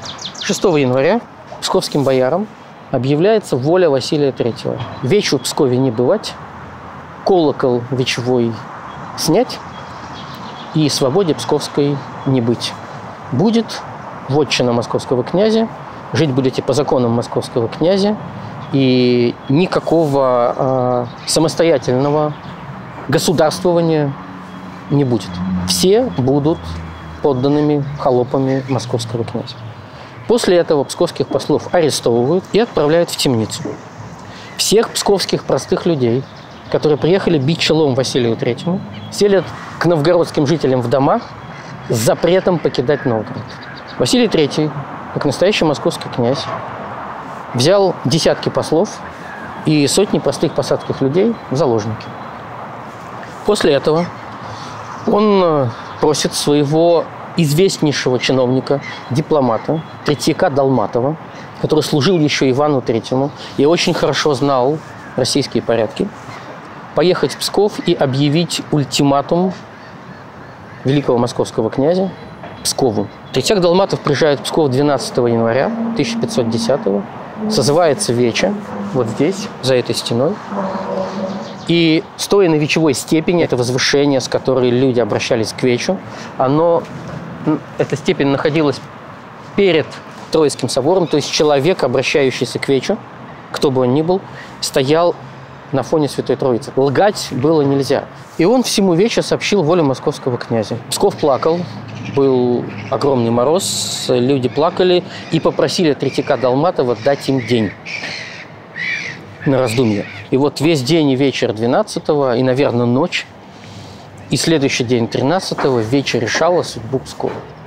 Есть одна деталь, которая меня в свое время впечатлила. Одним из аргументов, по которым Псковская веча решила отказаться от государственной независимости и принять волю московского князя, было то, что в ультиматуме Василия III было сказано, что ваши послы будут казнены. То есть лучшие люди, посланные веча, будут убиты, они арестованы, они не могут никуда выйти, если вы не примете волю московского князя. И среди многих аргументов, включая псковскую бедность, необходимость поддерживать эту огромную, крупнейшую на Руси крепость, недостаточность совершенно очевидную человеческих ресурсов, потому что в некоторых войнах, наверное, потребуется дружина московского князя. Среди всех прочих мыслей была высказана мысль о том, что жизнь этих 40 человек зависит от решения веча. И если веча настаивает на государственной независимости Пскова, то эти люди будут убиты. И тогда веча жертвует этими людьми, отдает их на заведомую казнь, на заведомую смерть. А это жители Пскова, это свои люди. Вдумайтесь, в начале XVI века Псковская веча, несколько тысяч человек, решает, что жертвовать жизнями псковичей во имя свободы и независимости неправильно. Уровень общественного и государственного гуманизма абсолютно не свойственный Средневековью. И в моем понимании это любовь к людям. Она оказалась вот таким псковским знаком. Отношение к человеку. Нельзя жертвовать людьми. Кроме того, я уверен, Псков же много чего пережил к тому времени. Я не сомневаюсь, что где-то, может быть, не громко, не совсем навече, но между людьми обсуждалось: ну хорошо, придет сегодня великий московский князь. Сколько мы пережили великих московских князей? Да мы еще Рюриковичей помним. А вдруг переменится? А сегодня один князь, а завтра другой. И когда 13 января Псковская вече известила Третьяка Долматова о своем решении, на персях в середине были специальные каменные столбы, и на них висел вечевой колокол. В колокол позвонили последний раз. Колокол сняли, московские стрельцы высекли его плетьми в наказание за вольность. Вече плакала. Колокол был отвезен Василию Третьему как трофей в Новгород. Что сделал Василий Третий? Василий Третий приехал в Псков 23 января, уже как в свою вотчину, в порабощенный город. Он объявил о новых своих решениях. Первое, вот здесь, на нынешней площади, простите, Ленина, был Псковский торг. Торжище и Вечевая площадь находились на расстоянии 3 минут ходьбы друг от друга. Разговоры на торгу перетекали в разговоры на вече. Люди, шедшие с веча, шли в город через торг. Это было единое общественное пространство. И Василий III принимает решение закрыть Псковский торг, чтобы место, где собираются тысячи людей, не могло какими-то разговорами подтолкнуть людей пройти несколько сотен метров на вече. И вдруг снова вспыхнет искра Псковской свободы. Всех жителей среднего города, посадских людей, большинство из которых были задержаны в Новгороде, Василий III выселил кого-то в Москву, а кого-то и дальше. И их места были заняты московскими посадскими людьми для того, чтобы сменить элиту. Они боялись вот этой человеческой, передающейся из семьи в семью, из поколения в поколение традиции свободы. Вот эта манера, я не знаю, технология вырывания корней свободы семьями будет потом продолжена. Она показывала, насколько русские цари понимали суть традиций свободы. Можно разрушить Кремль, можно ограбить город. Но пока будут жить люди, кто почувствовал свободу, все восстановимо. Все может быть возвращено. И Василий III сделал еще одну вещь, которая аукнулась в Пскове спустя 500 лет после псковского взятия. Он в 1518 году подарил Пскову колокол, который должен был являться копией вечевого, взамен вечевого колокола, в знак царской милости. Псковичи этот колокол не взлюбили с самого начала и назвали его подменным колоколом. Псковское духовенство не знало, куда его деть. В конце XVI века псковское духовенство в честь взятия Нарвы избавилось от этого колокола и подарило его ивангородскому духовенству.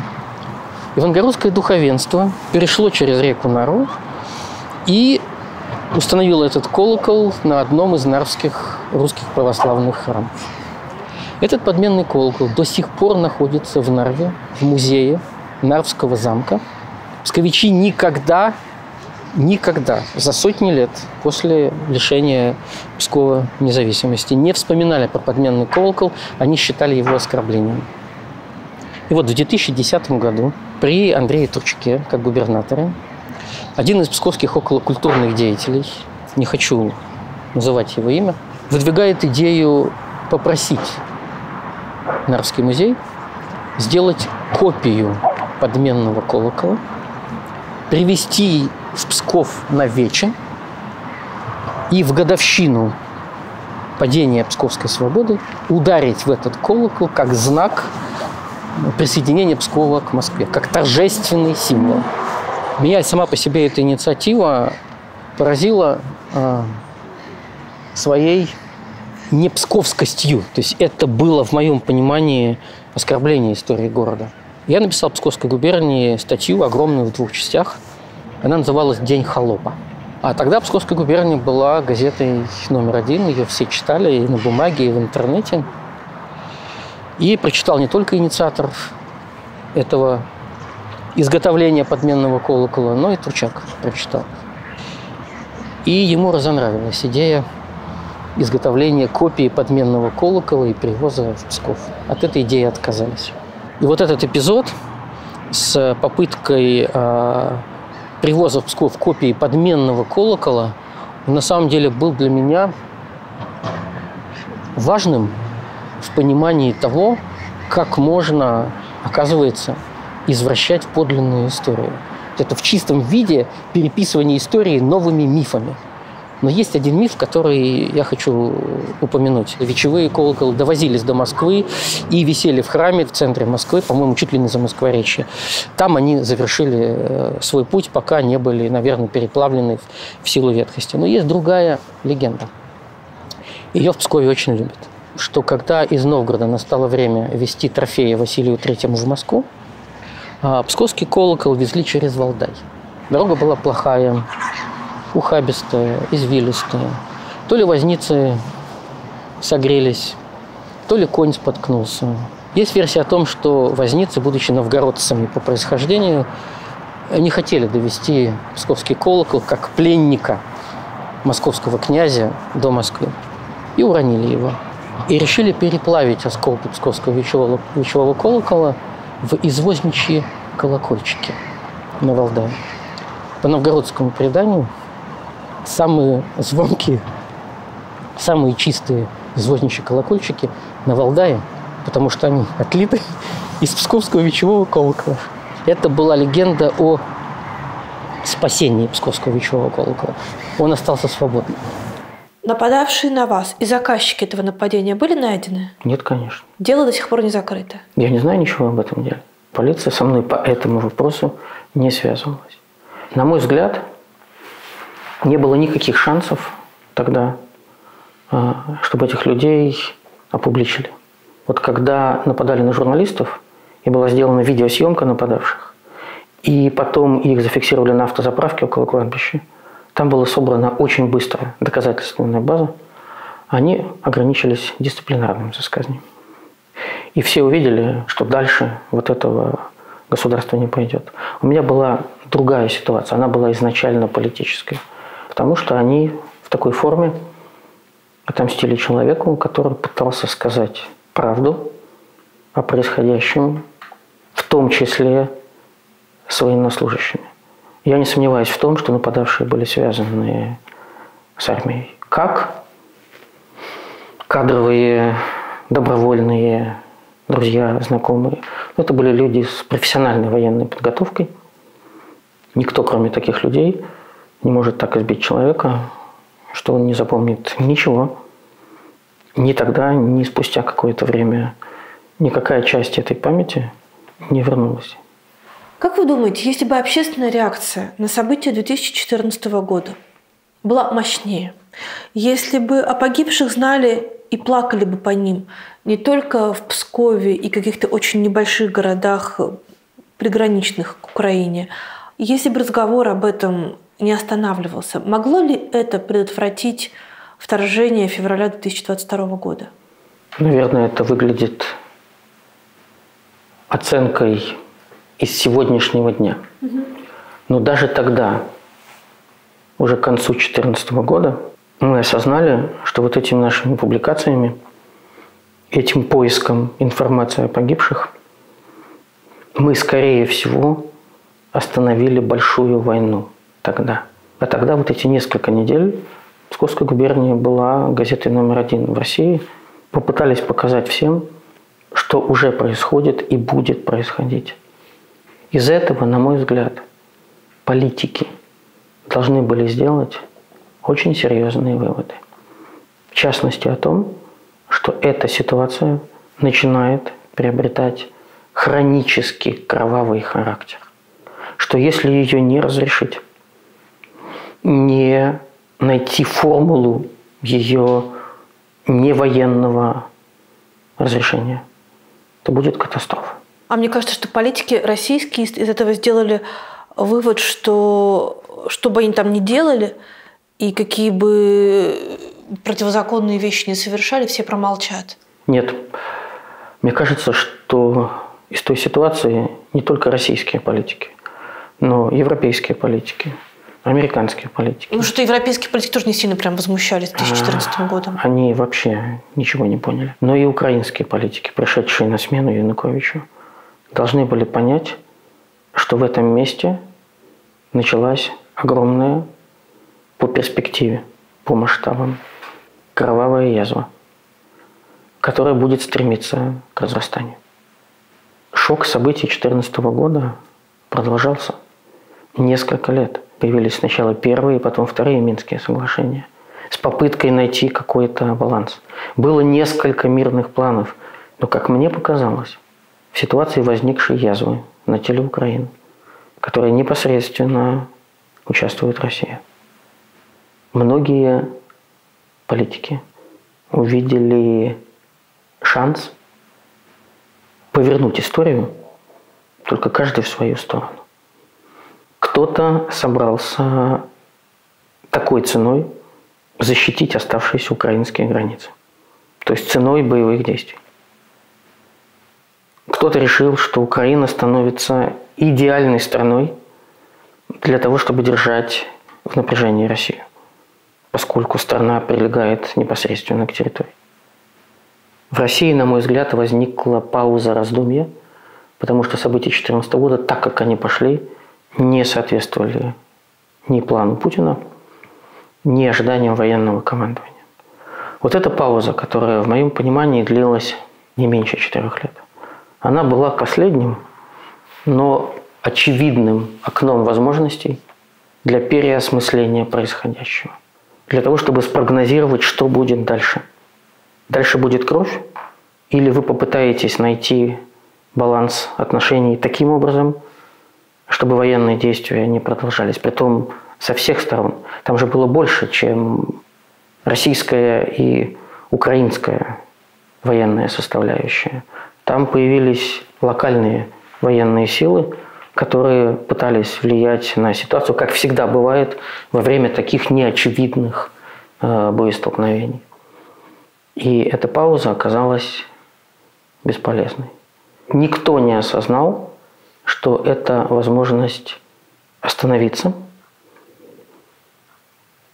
увидев ужасное будущее.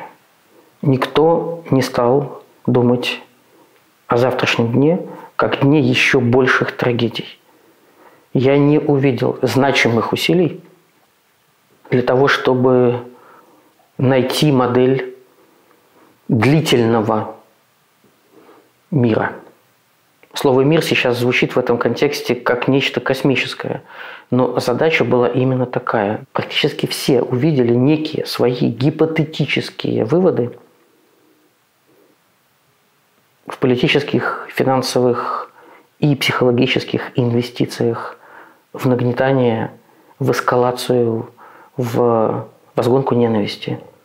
И я с изумлением увидел, что это является доходным политическим делом.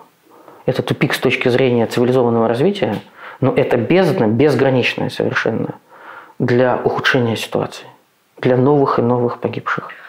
Я считаю, что мир движется к Третьей мировой войне сейчас. То, что происходит, то, что закипает, то, что мы видим в десятках стран мира, это обсуждение повестки завтрашней Третьей мировой войны. Прививка от войны, которая десятилетия длилась после Второй мировой войны, закончилась. Потому что нет тех политиков, которые пережили войну военными, гражданскими, детьми, чьи семьи непосредственно затронула Вторая мировая война. И невозможность войны перестала быть невозможностью. Мы не знаем достоверное число погибших, кроме того, что это тысячи людей, и люди гибнут практически каждый день. Мирные, военные, дети, женщины, мужчины – это безостановочное человеческое жертвоприношение. Никакие политические переговоры и никакие выборы невозможны до тех пор, пока продолжаются убийства людей. Я удручен тем, что это очевидная мысль о необходимости прекращения огня и подписание соглашения о прекращении огня без предварительных условий о границах, территориях, репарациях не приходит в голову людям, от которых сейчас зависит судьба человечества. И вот эта готовность продолжать кровопролитие при каких бы то ни было политических целях, она говорит об изменении системы ценностей. Люди живут сегодняшним днем. Люди перестали задумываться надолго о будущем. И ситуация, когда каждый день погибают люди, психологически, подспудно формирует у каждого человека понимание, что каждый день с каждым человеком в любой момент может произойти все, что угодно. Мы находимся на волоске от глобальной катастрофы. Вот такое ощущение, буквальное ощущение, что мир набухает кровью. Но если никто из этих существующих политиков сегодня не такой, как вы, то есть ли у вас для них идея того, на каких условиях этот мир может быть объявлен? Подписание соглашения о прекращении огня – это еще не мир. Это создание условий для будущего мира. Нужно прекратить убивать людей. Невозможно вести никакие политические переговоры о государственных границах, о территориях, об имуществе, о компенсациях, о расследовании преступлений, о чем угодно, до тех пор, пока продолжается кровопролитие. Это несовместимые процессы. Но вы человек, чья политическая карьера впервые пострадала от несогласия с законом Димы Яковлева, и неужели вы в тот момент еще не думали о том, что по новым российским правилам вместе с газом и нефтью есть еще один природный ресурс – это люди. И никто не будет задумываться о том, чуть больше или чуть меньше этого ресурса будет потрачено на достижение великих целей. Я не считаю, что, во-первых, никто. Я не считаю. Ну, мы сейчас говорим про тех, кто принимает решения. Антисиротский закон был первым законом после возвращения Путина, который показал направление развития политики. Вы в одном из интервью называли его авторским законом Путина. Да, потому что Путин это подтвердил, что это его закон. Мне кажется, что заявление требования о человечности является единственным сейчас посланием, которое все мы, не обладая рычагами власти, не обладая возможностью менять направление движения государственного корабля, можем высказывать, потому что мы таким образом влияем на общественные настроения. Мы напоминаем людям о том, что живых нельзя убивать. Нужно сохранить им жизни. Вопрос о границах, если он становится первоочередным, первостепенным, приоритетным, неизбежно приводит к крови. Границы возвращают нас, спор о границах, в предшествующую политическую эпоху, когда людьми жертвовали ради территорий. Не существует в мире справедливых государственных границ. Их нет ни у одной страны. В истории каждой страны вы найдете такой период, когда земли было больше, и людей даже жило больше, и величие было величественнее. И как только мы возвращаемся в борьбу за территории, мы перестаем бороться за людей, потому что люди становятся тем самым топливом, теми снарядами в самом буквальном смысле, с помощью которых государство борется за территории. У меня нет предположения, сколько должна длиться пауза после подписания соглашения о прекращении огня. Я могу дать парадоксальный ответ. Сколько угодно. Прекратите убивать людей. Люди могут жить на этих землях. В каком статусе? В статусе граждан двух государств. Имея русский паспорт, имея украинский паспорт, они должны жить без ожидания бомб и снарядов, летящих сверху. Как будут обозначены эти территории? В Конституции одного государства они записаны как территория России, другого государства как территория Украины. И эта ситуация юридически несовместимая, но ситуация, когда каждый день гибнут люди, это ситуация несовместимая с жизнью. Спор о территориях, о границах, об отношениях между государствами можно отложить на тот момент, когда, возможно, в Украине и в России сменится поколение политиков. Через десятилетия. Ситуация этой неопределенности, она таит в себе риски, в том числе новых конфликтов, но она таит возможности появления политических сил, идей, людей, которые предложат свои варианты управления людьми и территориями при отсутствии боевых действий. Неужели вы думаете, мы сейчас не говорим про украинскую сторону, потому что, как минимум, это неэтично, но неужели вы думаете, что Владимир Путин вдруг решит отказаться от того, что он считает своей исторической миссией? Путин не откажется от своей исторической миссии. Но Путин отвечает сегодня за жизни российских граждан, и военных, и мирных. Я не знаю, готов ли он услышать и воспринять предложение о подписании соглашения о прекращении огня без предварительных условий. Но пусть оно прозвучит. Потому что без решения этой задачи невозможно ничто другое. Невозможно никакое будущее. Пока не прекратят стрелять, будущего нет ни у кого. Сегодня вы живете в городе, на который не падают бомбы. Завтра оказывается, что бомбы или беспилотники, или другие виды оружия падают на ваш город. Безусловно, многие люди хотят отстраниться от происходящего, защититься, уйти в какое-то свое внутреннее пространство. Я понимаю этих людей. Это выход из непрекращающегося психологического давления, ужаса. Это уход от мыслей о себе. Но политики от обычных людей отличаются тем, что они должны думать за всех. Я не считаю это идеалистической позицией. Я уверен в том, что та глобальная трагедия, которую сейчас проживает минимум половина мира, приведет рано или поздно к переоценке инструментов политики. Большую цену платят люди за это осознание. В том числе сейчас происходит развенчание мифов, политических, исторических мифов. Добро всегда побеждает зло. Все плохие истории имеют хороший конец. Все равно будет установлена справедливость.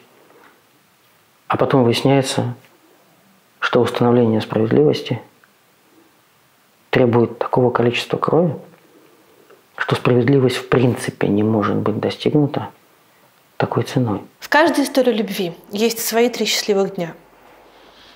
Какие 3 счастливых дня были в вашей истории? Один, я вспоминаю сразу, и Жанна тоже. 7 апреля. 7 апреля. Это наш первый совместный день в Пскове. Мы гуляли по Пскову в таком совершенно воздушном состоянии. Я показывал Жанне Псков. Мы были в Кремле. У меня был с собой фотоаппарат. И мы фотографировали друг друга. Потом эти фотографии стали нашими аватарками в социальных сетях. Это был абсолютно воздушный день. Просто воздушный. И, если честно, мне трудно с ним что-то сравнить, потому что это был день такого абсолютного счастья. Абсолютно не повторяется. Расскажите про свадьбу. Мы выбрали день летом. И мы хотели, чтобы это был сентябрь. А выпало на 15 сентября. И я стал искать, как это обустроить. Учитывая, что опыта свадеб у меня не было, то мы были подопытными сами у себя. А мне захотелось необычную машину. Я не водитель. Я стал искать, какие свадебные машины можно арендовать в Пскове. В итоге я нашел единственный в мире экземпляр, когда из 3 «Волк» сделана одна с намеком на чайку. То есть это машина с огромным салоном, с роскошным задним диваном, с оленем на носу, нежнейшего бежевого цвета. И она мне понравилась. Мы договорились с водителем.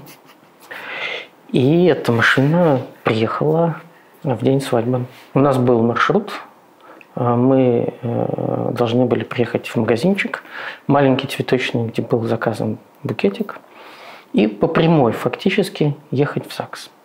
С нами был папа, и вот мы втроем в этой роскошной машине едем, и примерно за 600-700 метров до ЗАГСа на светофоре в центре Пскова, на улице Советской, эта машина, остановившись, не заводится. Совсем. Но, учитывая наши обычные привычки, мы ехали, что называется, к моменту. То есть, чтобы не стоять в очереди. Я понимаю, что еще 5 минут, и у нас есть риски опоздать на собственную свадьбу. А при этом еще водитель выходит со своего водительского места, открывает капот и начинает ковыряться в этом моторе. Искать выход. Прохожие уже это все фотографируют на телефон. В общем, это была на самом деле ситуация, когда я понимал, что стремление к уникальности может привести к уникальным ситуациям.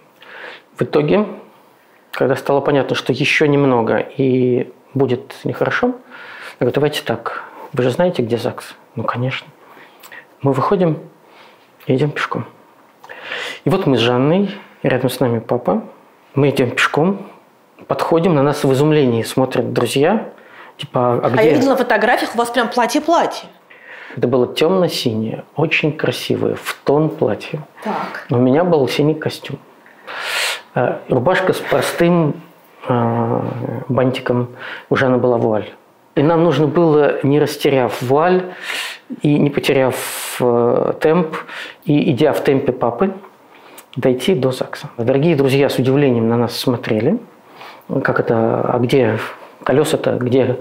Мы объяснили, что вот так и так, колеса сзади едут, мы обогнали. И это была такая ситуация, когда всю церемонию мы улыбались. Всем. Гости, мы... Это было смешно. Ну, уже не точно. Это было смешно. А что было смешно? Ну, во-первых, дама, которая читала вот эту свою речь, она это делала настолько... Она делала это так, как привыкла. У нее была поставлена интонация. Именно в этот момент Жанне было смешно совершенно. Сегодня, 15 сентября. И, в общем, примерно вот так же Жанна была готова отреагировать. И я стоял и пытался дать ей понять, что, ну, в общем, ну, как-то вот, ну давай потерпим. А типа я политик, здесь давай, все знают, здесь все прилично. Нет, ну, слушай, там были только друзья. Там были только друзья. Но, тем не менее, мы получили удовольствие от того, что нам было весело. И мы расписались. И было такое впечатление, что люди, которые пришли к нам в гости, увидели нас другими. Они смотрели на нас, вот на меня это совершенно точно, какими-то глазами, ой, а что это? Жанну в Пскове никто не знал, я всех знакомил, это Жанна. Кот в мешке. То есть вы до свадьбы ее вообще никому не показывали? А зачем? Что вы за люди? Нет, мы жили чуть-чуть спокойно. Мы считали, что это наше внутрисемейное событие, на которое мы приглашаем буквально 20-25, по-моему, вместе с родителями Жанны и папой, ближайших друзей. Вообще мы, когда все завершилось, Жанна вздохнула с облегчением. Это точно совершенно я помню. Мы погрузили в ванну цветы. У нас было полное ванна. Нам подарили огромное количество цветов. Каждый принес по букету. И мы в машине, которую мы вызвали, чтобы ехать домой, мы эти букеты, по-моему, даже не в одну машину. Кто-то еще из друзей нас сопровождал. Да. В несколько багажников. Да, мы в несколько приемов вынесли эти цветы и заполнили всю ванну дома, залили ее водой. И заставили всю ванну цветами. И даже есть где-то у нас фотография дома с этой ванной с цветами. Я говорю, ты знаешь, мне нравится эта ваза. И выдохнули. И стали дальше жить. Почему он называет вас белкой? Это из... Ну, это тоже лично. Да, у нас много секретов, мы их храним, очень трепетно к ним относимся. Почему вы называете ее белкой?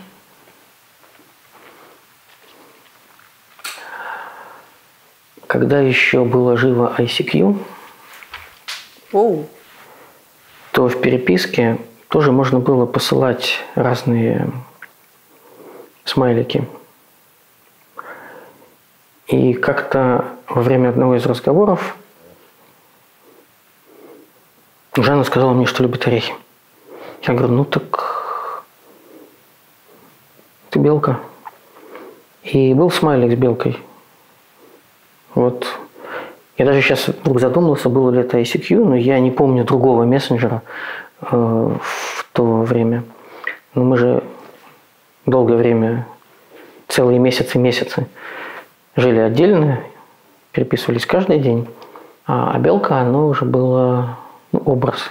В вашем инстаграме так и осталась картинка вас в украинском венке с надписью «Нет войне». Вы ее не убрали. Вот это январская фотография. Тогда все об этом думали, это было в воздухе витало, об этом говорили.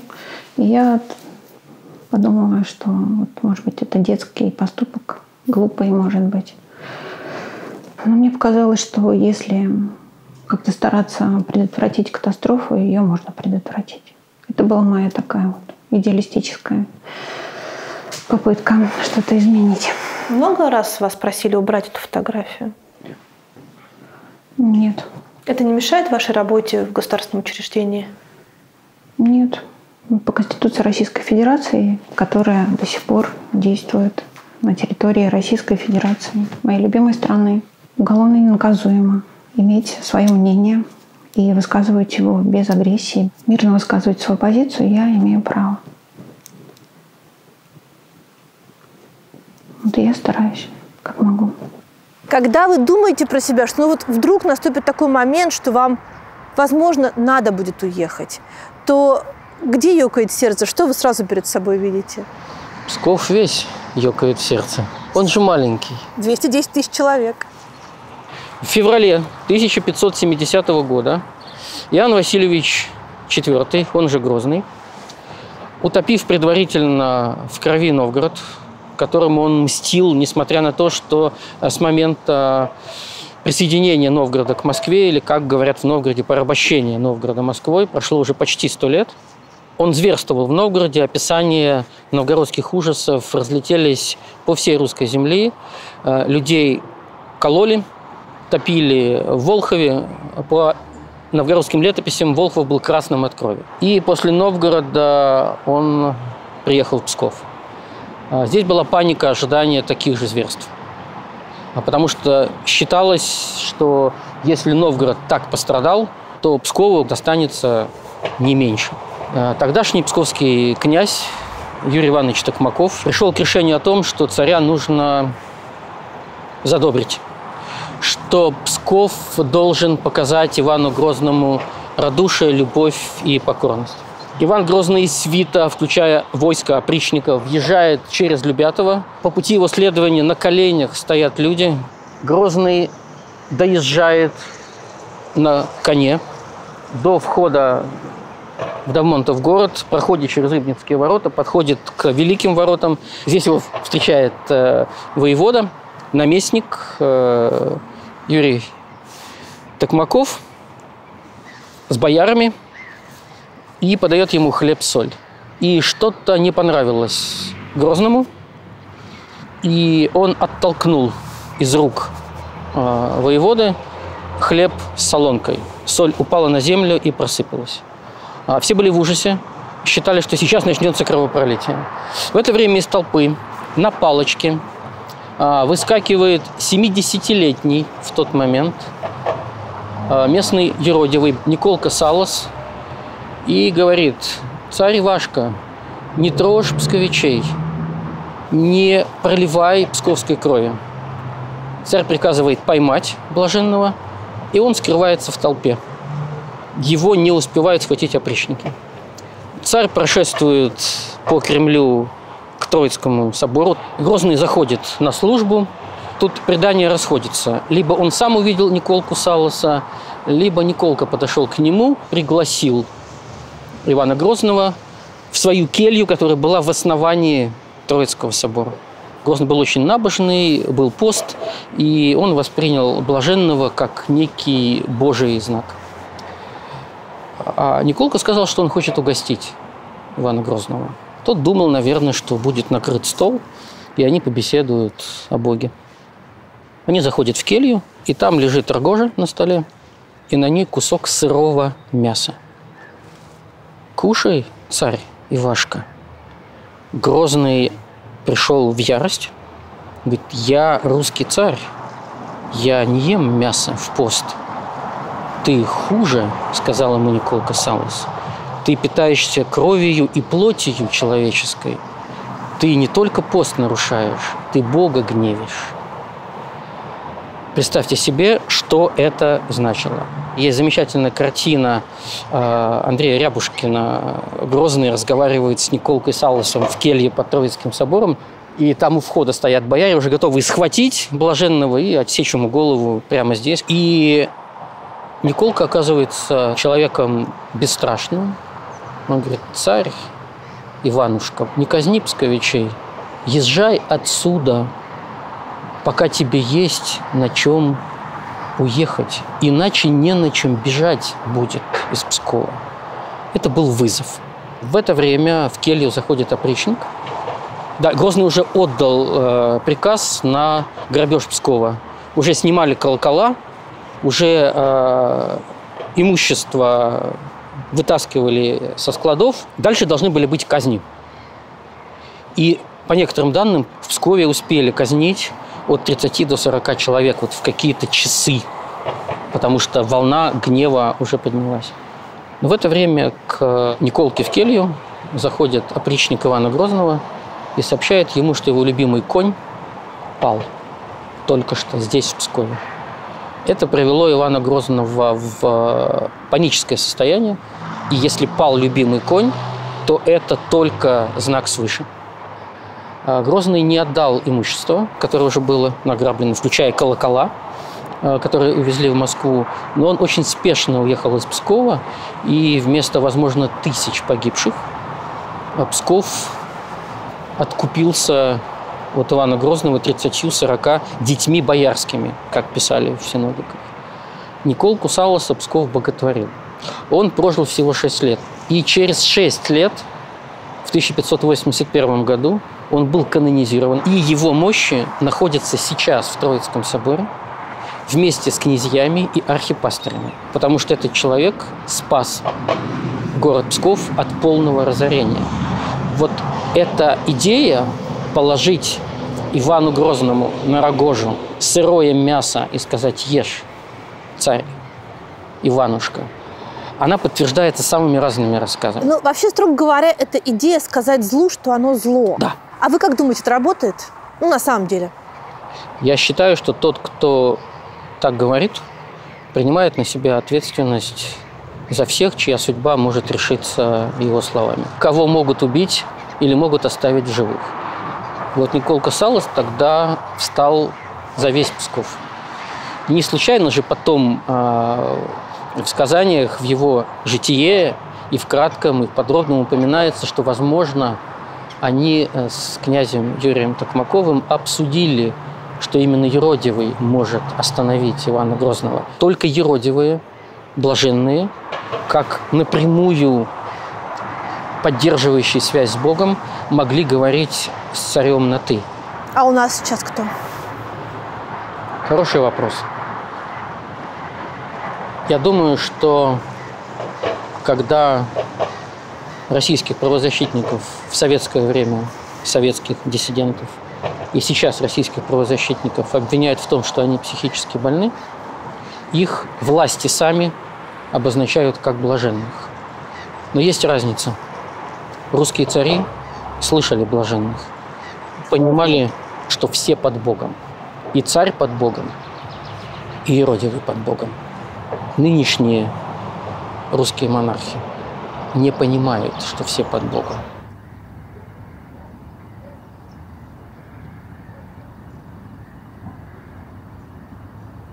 У каждого города есть свой исторический пик, исторический шанс. Традиции псковской свободы были фантастически сильны. У замечательного советского историка Михаила Николаевича Тихомирова есть монография «Псковское городское восстание» 1650 года. Это событие 140 лет спустя, то есть 5 поколений спустя после псковского взятия. И из-за решения московских князей продать псковский хлеб шведам, шведскому королю, представители которого уже были в Пскове вспыхнуло восстание, в результате которого были восстановлены не вече, но органы местного самоуправления, буквально земская изба. И власть в городе перешла в руки молодших людей, в руки народа, в руки... Если не ошибаюсь, очень общества. Ненадолго. Это было ненадолго, это было несколько месяцев, но в описании Псковского восстания 1650 года в летописях перечисляются обиды, которые потерпел город от московских князей. Это, вдумайтесь, уже прошло выселение сотен семей Василием III. Уже прошло, и к тому времени было 70 лет с выселения псковских семей Иваном Грозным. А вот понимание того, что к Пскову отнеслись без уважения, сохранилось. И когда возникла угроза голода, а хлеб – это все. И это решение было принято московскими князьями, город восстал. На мой взгляд, воссоздание такого рода культурных феноменов, а Псковское господарство, Псковская Вечевая Республика – это не только государственный, это культурный феномен. Здесь своя иконопись, здесь своя архитектура. Признаком государственности, настоящей, подлинной, является своя культура. Если сообщество создает свою культуру, это и есть подлинное государство. Так вот, псковские культурные традиции продолжались после присоединения Пскова к Москве очень долго, потому что семьи переселить можно и лишить город самостоятельности можно. А где вы других каменщиков возьмете? А где вы других кузнецов возьмете? Весь-то город не переселите. И в этом был некий длящийся исторический шанс, который мог непредсказуемым образом сложиться уже, может быть, если бы Россия не пошла по пути империи. Есть ли такая свобода, которая стоит жизни? Есть. Это если человеку предлагают отречься от личного достоинства. Или если человеку предлагается предать. То есть это вопрос решается только на личном уровне? Это вопрос решается только на личном уровне. И это почти всегда, практически всегда, вопрос о жизни и смерти. Март 22 года, первый ваш обыск. Как это было?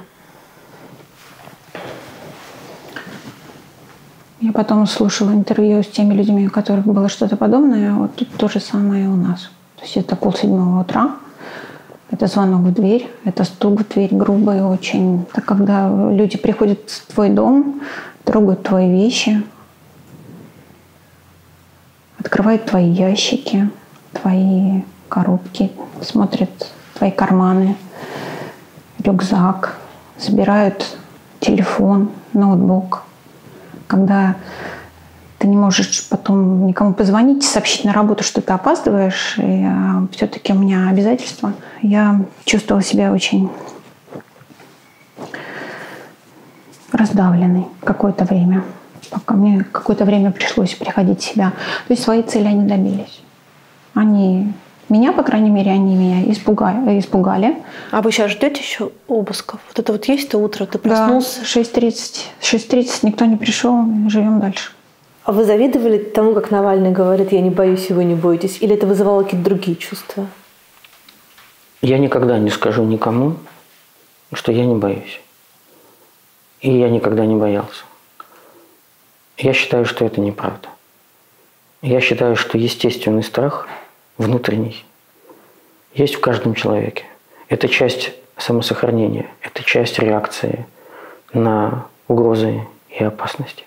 Принципиально важно не скрывать перед людьми, что мне свойственны такие же чувства, как им. Я не хочу быть небожителем, я не хочу быть вождем, я не хочу показывать себя неуязвимым, я не хочу показывать себя человеком с отсутствующими естественными чувствами. Если я умею плакать, значит, я умею плакать. Может быть, я буду плакать раз в 10 лет. Я не скажу, что я не умею. Если мне хотя бы один раз было страшно, и я понимал, из-за чего, я не скажу людям, что я бесстрашный. Это будет нечестно, и это будет попыткой представить себя другим человеком. И тогда не будет доверия. Политика работает тогда, когда ты такой же, как те, кто тебя слышит. Но просто ты немного больше понимаешь в силу того, что ты думаешь, и больше работаешь. Политика – это труд.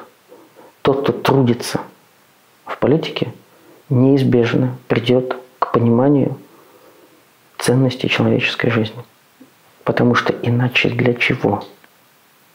А что вы делаете, когда вам становится совсем страшно? Я научился работать со своим страхом. Когда появляются какие-то риски, которые я начинаю ощущать, понимать, у меня появляется холод за спиной, как будто за моей спиной стоит человек с ножом или с пистолетом.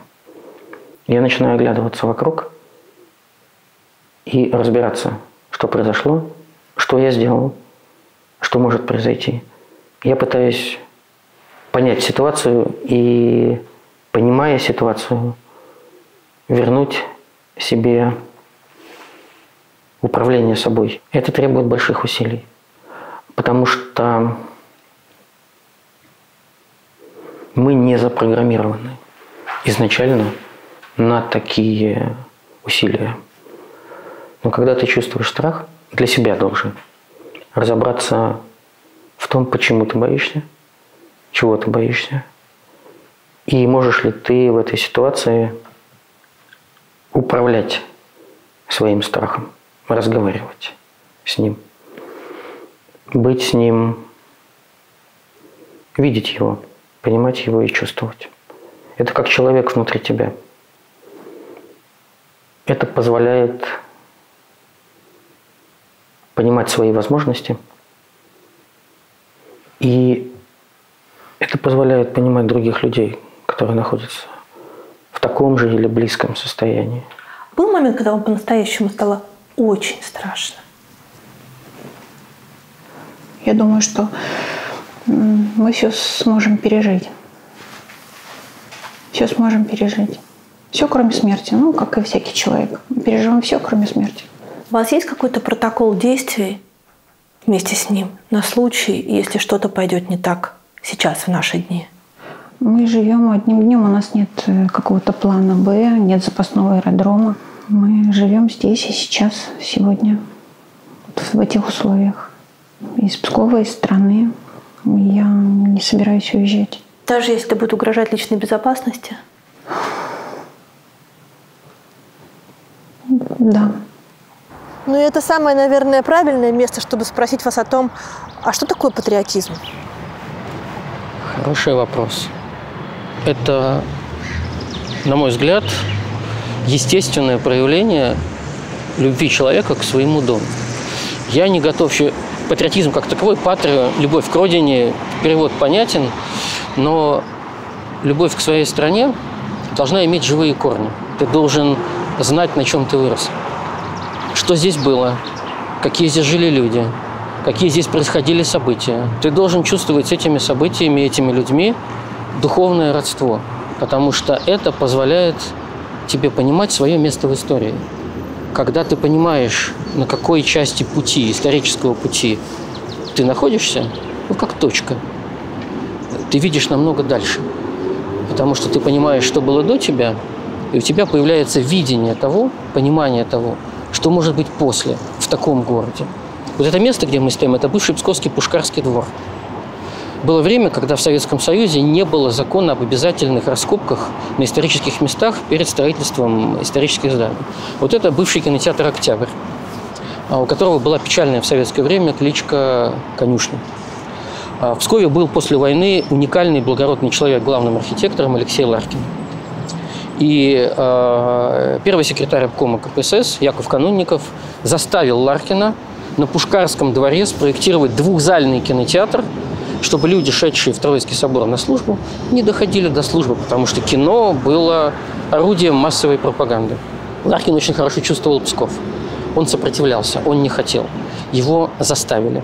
Он спроектировал это здание, и когда уже здание было поставлено, на здание обратили внимание советские архитекторы из Москвы. И вышла статья в журнале «Советская архитектура», разгромная совершенно, как так архитектор в историческом городе допустил это вид на ключевую доминанту города. С точки зрения любой архитектуры этого нельзя было делать. И когда вышла эта статья архитектурного сообщества, у Ларкина случился инфаркт, и он умер. Он не пережил вот этого двойного удара. Сначала давление обкома КПСС «построй и поставь», а потом коллеги по архитектуре, да, уже после смерти Сталина. При Сталине бы такого не было.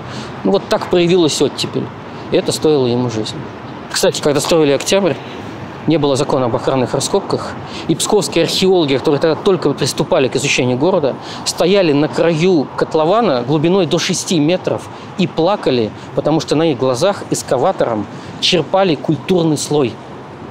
А вещь, найденная в земле, лежит в определенном слое. Она атрибутируется по месту своего нахождения в культурном слое.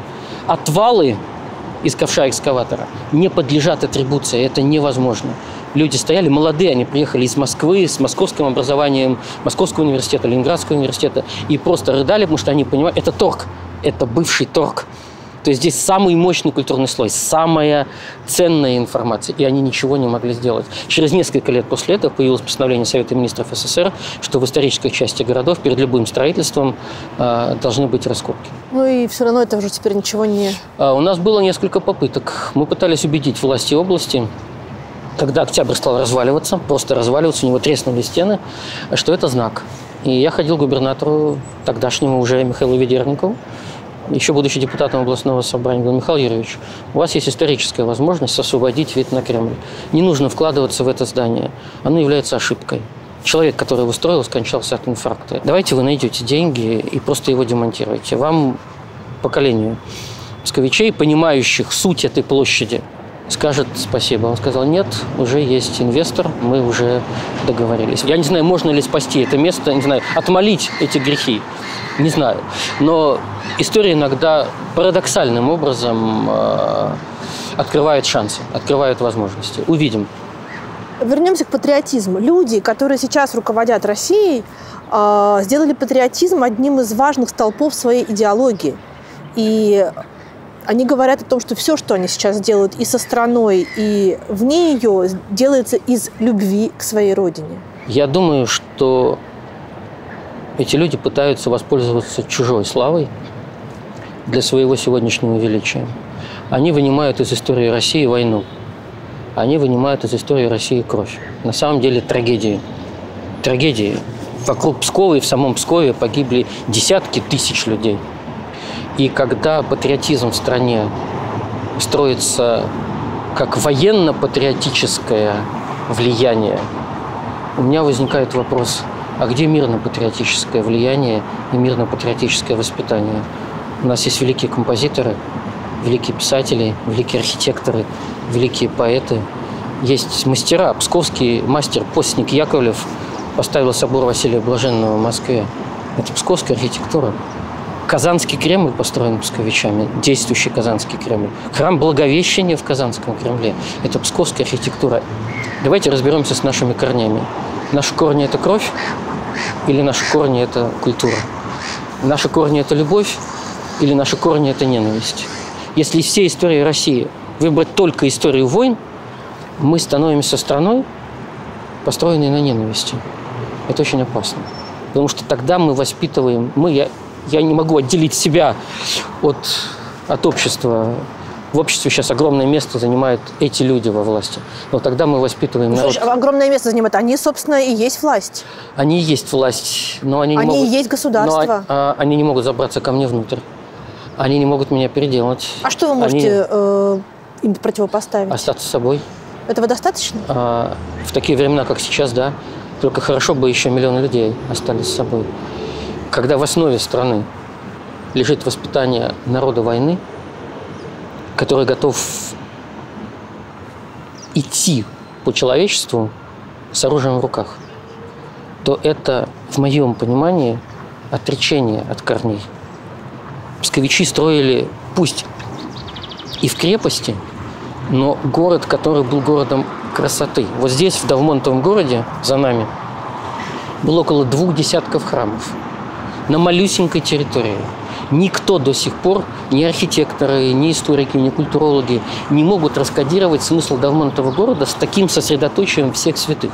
Вот было ощущение, что здесь представлена вся Псковская земля, но они все были во имя любви. Здесь есть много вещей, которые до конца не осознаны.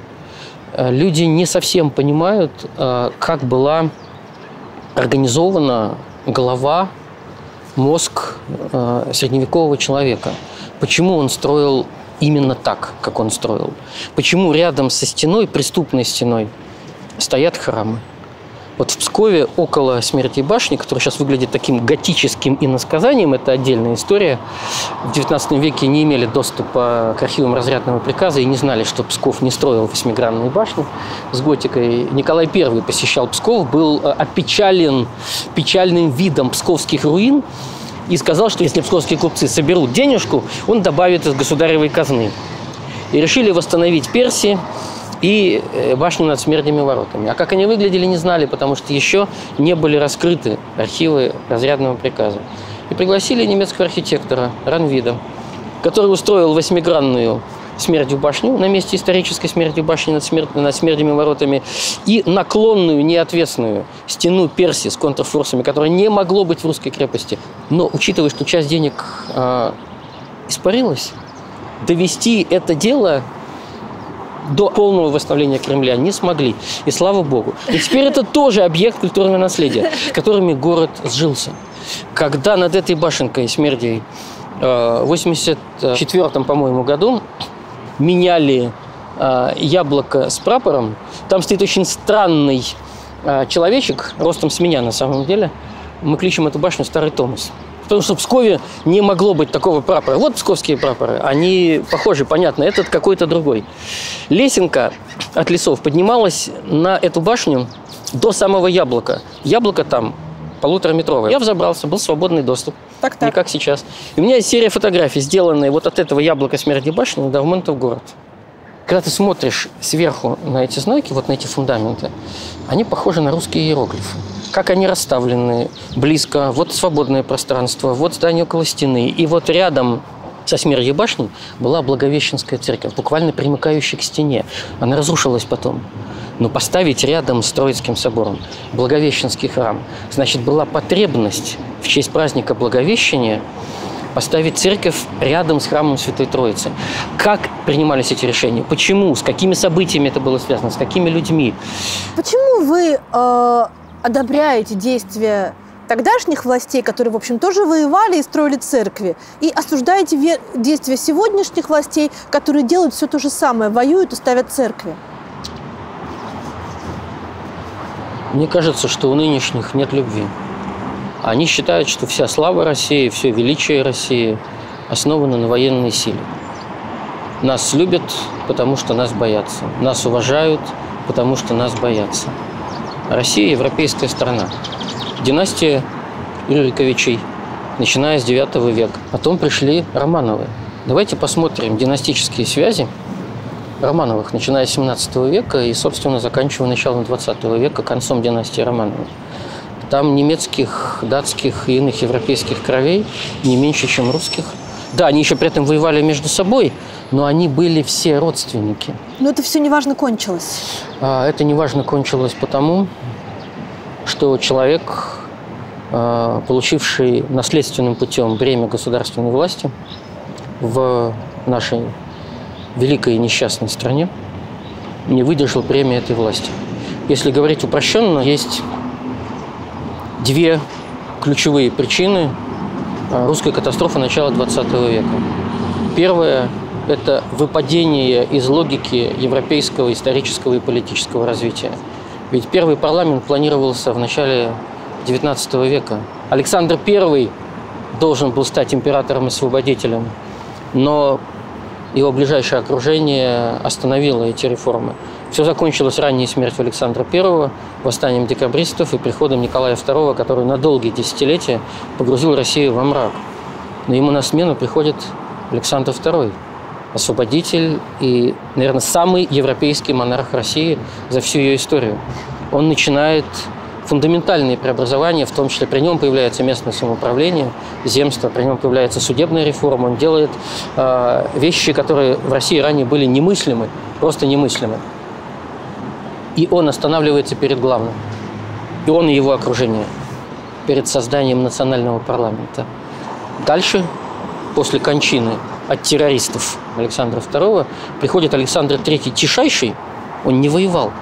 О нем часто говорят много негативного, но нужно признать, что про Александра III Россия почти не пролила крови. Но он, очевидно, пережив шок от произошедшего с отцом, государем, пошел по пути охранительства и отката. Он не смог ликвидировать все, но ни о каком парламенте, ни о какой Государственной Думе не могло быть речи. И когда Николай II после Первой русской революции, после Кровавого воскресенья, после страшной трагедии, в виде одолжения в 1907 году принимает свой знаменитый Октябрьский манифест, и появляется национальный парламент. Но это было одолжение обществу. Царю не понравилась Государственная Дума. Он зашел и почувствовал запах крестьян и простых людей. И он с высокомерием смотрел на этих людей. Из 4 государственных дум начала 20 века только одна доработала до конца, остальные были распущены и разогнаны. Вот этот отказ от создания баланса властей, когда общество может влиять на власть, он привел к тому, что накопилась энергия революции, энергия переворота. Это длилось больше века. И все закончилось 17 годом, потому что к тому моменту, когда общество отринуло самодержавие, это же было здесь, в Пскове. Николай II на Псковском железнодорожном вокзале, на запасных путях, в салон-вагоне царского поезда, получает телеграммы от командующих флотов и фронтами: «Пожалуйста, Ваше Величество, умоляем вас ради России, отрекитесь, освободите страну от себя». Он в нехороший час ночью подписывает отречение, написанное для него. Здесь, в Пскове, он не сам писал этот текст, и подписывает его карандашом, что было абсолютно недопустимо с точки зрения делопроизводства. И в стране, которая измучилась от самодержавия, образуется колоссальный вакуум власти. Пришедшее Временное правительство состояло, это, наверное, было самое образованное правительство в истории России. Там были люди светлейшего ума, люди благородные, люди бескорыстные абсолютно. Они не осознали своей фундаментальной исторической ответственности за страну. У них не было времени. Они не могли, не имели права забывать о том, что они временное правительство, что у них была единственная задача – скорейшие выборы в учредительное собрание, для того, чтобы всенародно решить, какой будет система российского государства. У них было, по сути, несколько месяцев. Они затянули свое временное властвование, в чем-то им это понравилось. Уже летом 1917 года были военные мятежи, которые их испугали. Они переносили выборы в учредительное собрание и дождались большевиков, которые просто взяли власть с пола. Ленин же не надеялся, и его подельники, что они смогут дожить до возможности реальной смены власти. И когда они увидели действия Временного правительства из своего швейцарского, остались бы они там, далека, они поняли, что из российского государства вынули стержень и не поставили новый. И Ленин написал: власть лежит на полу, нужно взять ее. Дальше история с опломбированным вагоном, путешествие в Россию и организация большевистского переворота. При этом даже тогда, захватив Петроград и более кроваво захватив Москву, они до конца не верили, что они получили полноценную власть. Они же создавали параллельные структуры власти. Советы крестьянских, рабочих, солдатских депутатов – это была в чистом виде параллельная власть губернским уездным земствам. Это была власть классовая изначально.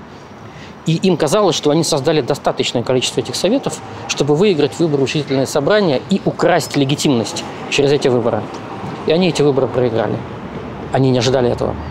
Они выиграли выборы в Москве и Петрограде, но вся Россия, включая Псковскую губернию, проголосовало за кадетов, октябристов. То есть в сумме своей в учредительном собрании перевес был на стороне небольшевистских сил. И тогда, в январе 18 года, большевики просто распустили учредительное собрание, потому что они понимали, что оно легитимно, оно избрано всей страной по достаточно либеральному законодательству. Собственно, на январе 18 года в нашей стране закончилась легитимная власть. Если когда-либо в России будут настоящие выборы и появится ответственное депутатское собрание и ответственная исполнительная власть, придется возвращаться в эту точку. В новой стране, в новую эпоху. Пока общество не ответит на этот вопрос, никуда невозможно будет двигаться. Величайший шанс был у Бориса Николаевича Ельцина. Из всего, что он мог сделать в начале 90-х годов, уже не в Российской империи, уже на существенно меньшей территории, это осознать, что у него есть окно исторической возможности. На фоне экономической разрухи, на фоне правительства, которое решало вопросы часами и часто не видело будущей недели, государственная повестка не то что ушла из поля видения, она не пришла в голову. Поэтому у нас государство правопреемник Советского Союза, Российская Федерация. Говорили, что вот признать правопреемство Российской империи, это признать царские долги, так их все равно выплатили. Путин заплатил царские долги и снял вопрос повестки дня с точки зрения денег. Типа все, Европа, мы вам больше ничего не должны, отойдите от нас. Но вот это окно исторического шанса, оно было очень коротким. В моем понимании оно длилось около года. 92-й и, может быть, кусочек 93-го года. Ужасные события в это время происходили в стране. Рушилась экономика, рушились доходы людей. Люди нищали минутами, их деньги превращались в пыль. Вот за всем этим ужасом потеряли главное. У вас государства нет. Все, что вы рассказываете, оно так, сдобрено ресентиментом, да? Вы как будто бы скучаете по тому Пскову, который был и который не состоялся. Хороший вопрос. Он состоялся. Псковское господарство, Псковская Боярская Вечевая Республика – это концептуальное государство. Это государство свободы. Это государство, в котором жили и псковские пригороды. По плотности населенных пунктов Псков был и остается самой обжитой территорией России. Потому что европейскому способу освоения территории была свойственна детальная схема расселения людей. Земля должна быть освоена.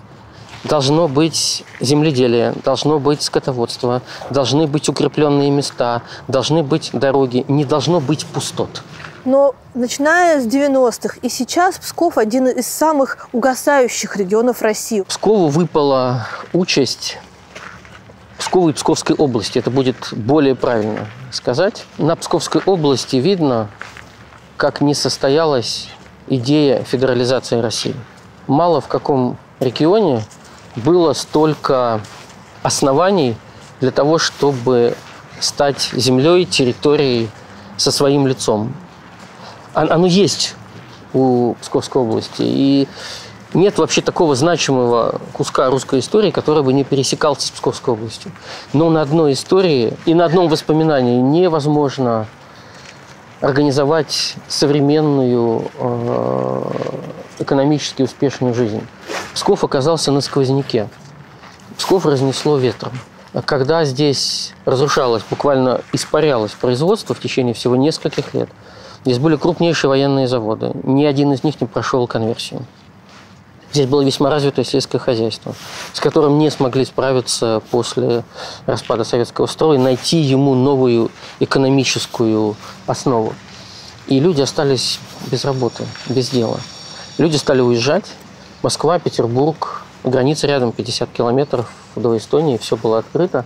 И псковские инженеры стали получать чрезвычайно соблазнительные предложения о работе в Таллине, Риге, Вильнюсе и других балтийских городах. Затем началось освоение целинных и залежных земель.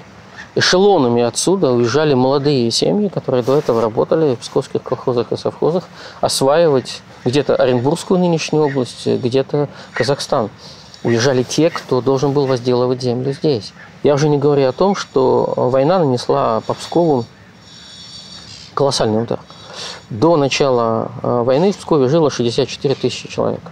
Это был город, который постепенно после Петра по камушку, по улочке, по домику увеличивался. В конце 18-го, начале 19 века Псков строили те же архитекторы, которые строили здания в Петербурге, Хельсинки и Стокгольме. И город стал получать свое новое лицо. То есть вот в дополнение к лицу средневекового Пскова, который к тому времени был уже просто в руинах, здесь были только земляные холмы, засыпанные Петром, который законсервировал фактически Псковскую крепость, ожидая здесь Карла XII, который потом пошел через Полтаву. Огромную часть псковских башен и церквей он засыпал землей, бутовым камнем, построили бревенчатые каркасы. И это спасло десятки псковских памятников от уничтожения, потому что земля – идеальный консервант.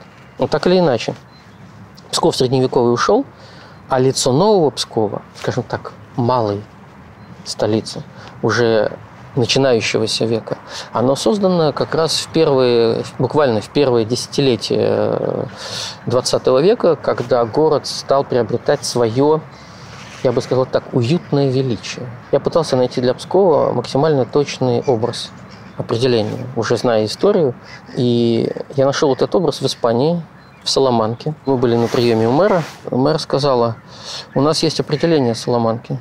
Мы маленький великий город. И я понял, да, маленький великий город. Это про Псков. Тот же самый образ. Потому что здесь была особая атмосфера отношений людей меньших, молодших и больших, обладавших властью. Все могли оказаться в одном боевом строю в любой момент. Это был город, который мог стать островом после любой осады. И здесь были особые отношения с людьми. Это люди, которые ощущали родство друг с другом. Вам тяжело дался психологический переезд из Великих Луг сюда? Да. Там остались мои друзья, моя мама, сын, его семья, внучки, я бабушка. Сколько внуков? 3. Мальчик и 2 девочки. Хорошая бабушка. Сумасшедшие. Они кричат: ура, бабушка приехала, когда я приезжаю, потому что начинается праздник непослушания. А Лев Маркович с ними как? Тоже. Они на нем висят, скачут на нем, да, бьют из него веревки. Ну то есть все-таки есть какие-то сферы жизни, где вы оба не такие правильные? Мы вообще неправильные. Мне кажется, мы не формат оба. Мне одна одноклассница моя сказала, что ты странная. То есть я с этим давно живу. Когда мы договорились жить в Пскове, Жанна еще под прежней фамилией послала по электронной почте в отдел кадров областного комитета по здравоохранению свое резюме. Но она врач-кардиолог высшей категории. О том, что вот так и так, в связи с семейными обстоятельствами, не объясняя какими, я планирую с осени жить в Пскове и ищу работу. Облздрав разослал ее резюме во все псковские медицинские учреждения. И все сказали, что им нужен такой врач. Все учреждения. И ей нужно было сделать выбор. В силу определенных, как я понимаю сейчас, психологических причин, она выбрала Псковскую городскую больницу. А 15 сентября у нас была свадьба. А работать она начала, по-моему, в октябре 2012 года. Когда уже было принято решение городской больницы, она приходит к главному врачу больницы, Алексею Николаевичу Васильеву, который только что в 2011 году, как и я, стал депутатом областного собрания, только от «Единой России». И говорит: Алексей Николаевич, у меня важная для вас информация. Я вышла замуж, и у меня теперь другая фамилия. Ну и что? Спрашивает ее ничего не подозревающий Алексей Николаевич Васильев. Она говорит: у меня теперь фамилия Шлосберг. Маркович – это мой муж. У Васильева была небольшая пауза, и он сказал: меня не смущает эта фамилия. Вы гордитесь своим мужем? Очень. Я очень им горжусь. Что такое любовь, Жанна? Не знаю. У меня с названиями, с определениями как-то не очень. Да? Я просто вот так чувствую, так живу. И нехорошо. Дарить любовь, принимать любовь. Вы гордитесь Жанной? Я ее люблю. И мне кажется, гордость – это такое чувство на показ. А мне вообще хочется чаще спрятать. Потому что, как мне кажется, нужно защищать, охранять, сберегать свою личную территорию. Мы не закрытые, мы достаточно публичные. В Пскове вообще невозможно быть незамеченным. Но мне кажется, гордость – такое чувство, которое требует обязательного выхода в свет. А я радуюсь. Но я был очень удивлен, я же себя знаю. Я не самый удобный в личном общении человек. И я вдруг понял, что она меня поняла, приняла. И не то, что не стремится переделать.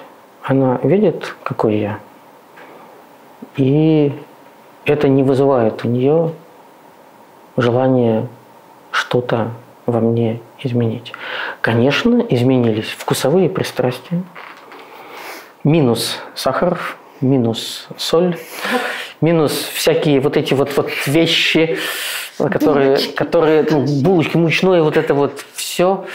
Как у Жанны есть такая фраза, особенно когда устает и ей хочется как-то расслабиться, а еда – это великолепный релаксатор. Она говорит: хочу купить гадость, какую-нибудь селедку, вот что-то вот такое, что заведомо не приветствуется, но если похулиганить, то примерно так.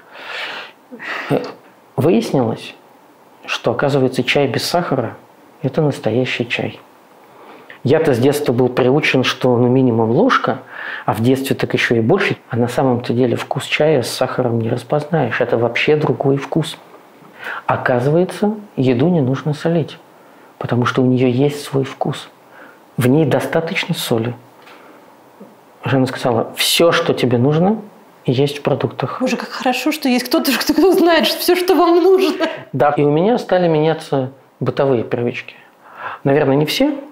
Вот, я так и не научился рано ложиться спать, чтобы рано вставать. Ну, на великах-то вы... Велосипеды стали нашим семейным транспортом. Это целый ритуал. Жанна вообще каждый день на работу ездит на велосипеде. Я не каждый день. И когда в воскресенье, субботу, в редком отпуске есть время просто вот покататься, это для нас такой вид, мне кажется, общения с собой и общения с городом. Но мы уже выучили все маршруты, по которым мы ездим. Все улочки, все дорожки. Когда уезжаем, спрашиваем: ну что, туда или туда? По стрелке или против стрелки? Одно из самых моих больших впечатлений за время войны с 22 года связано с тем, как однажды мы приехали на поезде из Москвы в Псков. Было раннее зимнее утро, вот когда чуть-чуть солнце встает. И почти каждому вагону этого поезда, этот поезд всегда переполнен военными последние 2 года, и почти каждому вагону подвезли инвалидную коляску. Насколько это заметно в самом городе, где 3 воинские части большие? В Пскове никогда не было самообмана о происходящем с войнами. Здесь ничего невозможно спрятать. Ты просто видишь этих людей каждый день. Раненых и искалеченных тоже. У них разные выражения лиц. И чем дольше человек пробыл там, тем больше отпечаток на его лице. Это заметно. Картина ожесточения не может быть ни спрятана, ни замаскирована. Это читается без перевода. И я не видел у этих людей практически никогда счастливых лиц. Да, иногда они улыбаются, как и все люди, но у них есть постоянная печать на лице, и эта печать выдает их внутреннее состояние. они соприкоснулись со смертью. И они – источник смерти других людей. Эта печать возможной смерти на лице, она… Это как морщины, которые не разглаживаются. Я не верю в то, что такие состояния могут проходить быстро, и совершенно точно они не могут проходить бесследно. Это все впитывается не только в этих людей, но во все окружающее общество. Запах смерти чувствуется всегда. Чем острее этот запах, тем меньше будущего, потому что смерть обрезает все. Я не верю в то, что из людей этой аудитории вот просто выстроится новая политическая элита. Они не хотят быть этой политической элитой. В их жизнь пришла, я считаю, что беда. Человек не рождается для того, чтобы убивать. Человек не рождается для того, чтобы умирать. Это неестественное применение человеческой жизни и неестественное продолжение человеческой жизни. Долгое, постоянное проживание беды, долгое, постоянное, многолетнее нахождение внутри катастрофы не делает людей лучше. Это испытание, которое требует от человека часто нечеловеческих усилий над собой, над продолжением жизни, над сбережением родных. Это рождает ощущение ненормальности происходящего. Нормы ненормальности. Мы видим сейчас, что ненормальное подается как норма. Неестественное подается как правильное и естество. То, что не должно было произойти, подается как то, что должно было произойти, и неизбежно должно было произойти, и правильно, что это произошло. Это перекодирование общества. Приходят пациенты, родители, родственники тех, кто пережил эту беду. Это очень страшно. Человеческого горя очень много. Но в воздухе звенит это вот горе человеческое. Хочется этих людей поддержать, не просто лечить, но и поддерживать, потому что они проходят через очень страшные испытания. Я не чаю, что они станут сильнее. Некоторые не становятся сильнее, некоторые очень серьезно болеют, заболевают после таких пережитых трагедий. Но это не повод отчаиваться, это повод просто сильнее помочь этим людям справиться с ситуацией. Вам приходится переступать через себя, понимая, что, скорее всего, они других, чем вы, взглядов? Я сейчас немножечко по-другому стала к этому относиться. Я считаю, что человек имеет полное право на то мнение, которое он имеет. Я уважаю это мнение, уважаю это право человека. И я бережно к нему отношусь. Ну, я и свое мнение тоже уважаю. Я стараюсь не обострять, не затрагивать эту тему в частных разговорах, в профессиональных разговорах. То есть это как бы вскользь. Я очень аккуратно отхожу от этого края, чтобы не обидеть человека, чтобы не доставить ему неловкость, ну, или какой-то дискомфорт. Я же врач, я должен врачевать, помогать. А вы могли оказаться технически в Афганистане, когда пошли в армию? Ну, все могли оказаться в Афганистане. Я ушел служить осенью 1985 года из Себежа. У меня было желание уйти в армию. Я мог выбрать село в качестве места работы, и сельским учителям давали отсрочку и потом военный билет. Но мне хотелось развиваться. Я выбрал Себеж как город. Я понимал, что оттуда призовут. А в Себеже вы работали с трудными подростками? Это произошло почти случайно. В конце 4 курса в Псков, в пединститут, приехал роскошный эстонский белорус Ричард Иванович Кратович, директор Тапасской эстонской спецшколы для русских детей. И искал среди студентов тех людей, кто был бы готов поработать подменным воспитателем на время отпусков воспитателей и преподавателей летних. Он обошел все факультеты пединститута и согласился к ним поехать один человек, это я. Я 2 месяца отработал в ТАПа. Это был для меня совершенно неожиданный опыт. Это была спецшкола, там предельный возраст был 14-15 лет. Я вернулся и счел, что я удовлетворил какой-то свой интерес к этой сфере жизни, потому что все спецшколы и спецучилища были закрытыми учреждениями, и для преподавания мы не изучали в институте эту часть педагогики. Я понял, что существует жизнь, даже мир, о котором я очень мало знал. Я вернулся, просто подумав, что вот теперь я знаю чуть больше, чем я знал раньше. И весной 1985 года ко мне подходит исполняющий обязанность декана Маргарита Тимофеевна и говорит: Лёва, есть место работы специально для вас. Я тогда уже числился недостаточно благонадежным в политическом отношении студентом. Мы выпускали демократическую, то есть не вполне лояльную в некоторых выпусках советской власти стенгазету «Историк». И вот за нами уже посматривали тогда. И я еще подумал, надо же, специально для меня. Вы знаете город Себеж? Там есть такое спецучилище, там большие проблемы. Там уволена часть сотрудников, возбуждены уголовные дела. Были тяжелые истории с детьми. Кадровый вопрос стоит на контроле бюро обкома КПСС. И пединституту поручено направить в Себежское спецучилище по одному надежному выпускнику каждого факультета для усиления педколлектива. Я говорю: Тимофеевна, а сколько есть времени подумать? Ну, допустим, до завтра.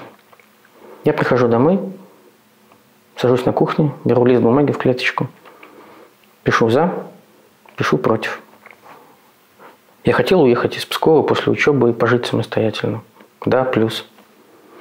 Я хочу идти в армию, не хочу тянуть еще 7 лет, где-то сидя в деревне. Плюс.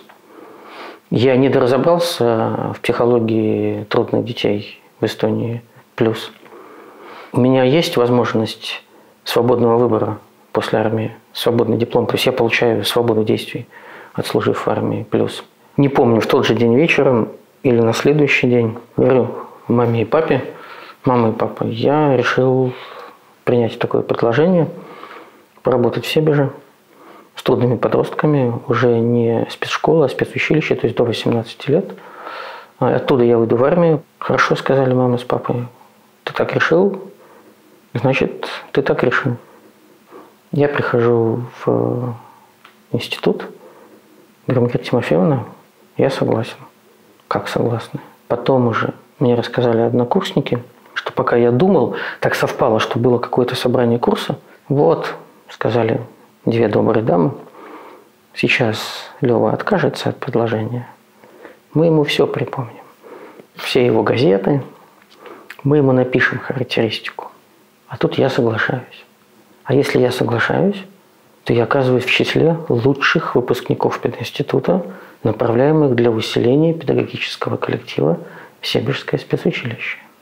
Если я лучший выпускник, я должен получить хорошую характеристику. Я приехал в Себеж, зашел на территорию, и где-то в обозримом от меня пространстве строился какой-то отряд из старших пацанов. Там были ужасные вещи происходили.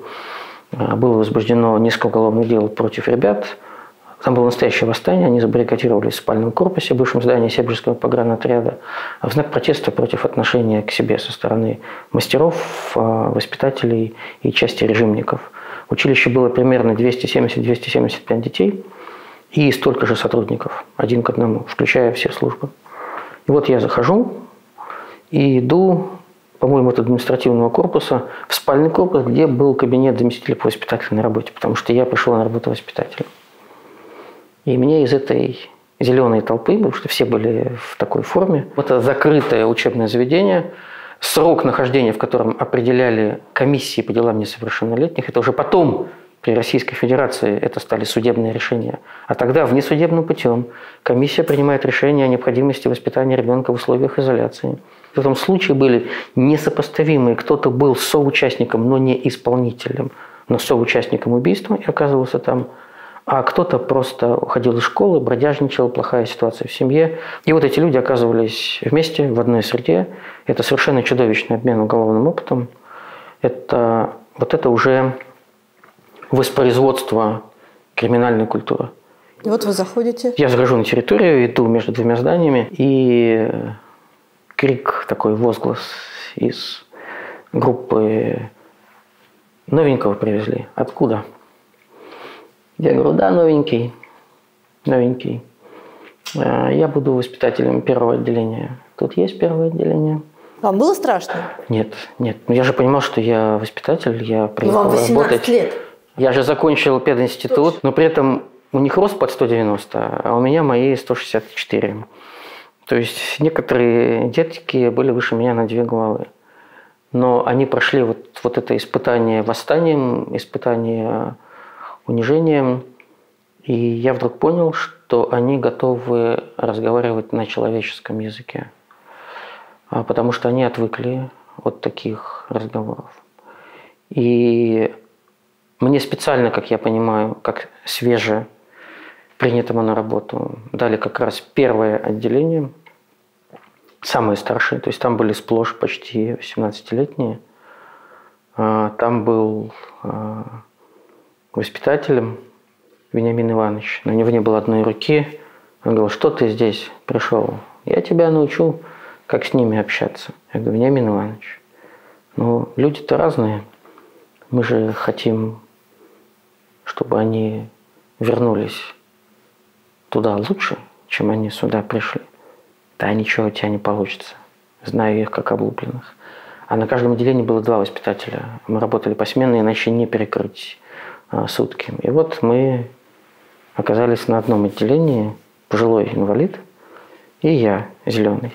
Вот стоят вот такие парни. А тогда еще поколение, оставалось несколько лет, не были отравлены токсикоманией. Эта чума пришла в середине второй половины 80-х. 87-й, 88-й годы. А эти были еще, они были в целом ментально здоровы. То есть с ними можно было говорить на равных. И я стал с ними разговаривать. Ну и о том, что с ними произошло, и о том, как они видят эту жизнь. А ведь тогда из-за внесудебных решений срока пребывания в училище не было.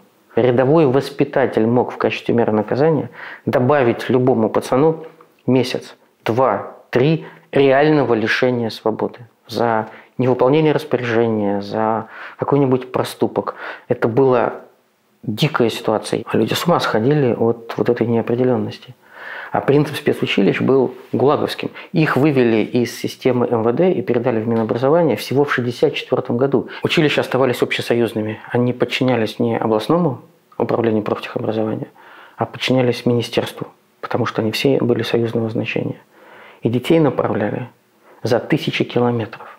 У меня были ребята из Сахалина, ребята из Якутии, ребята из Чечни.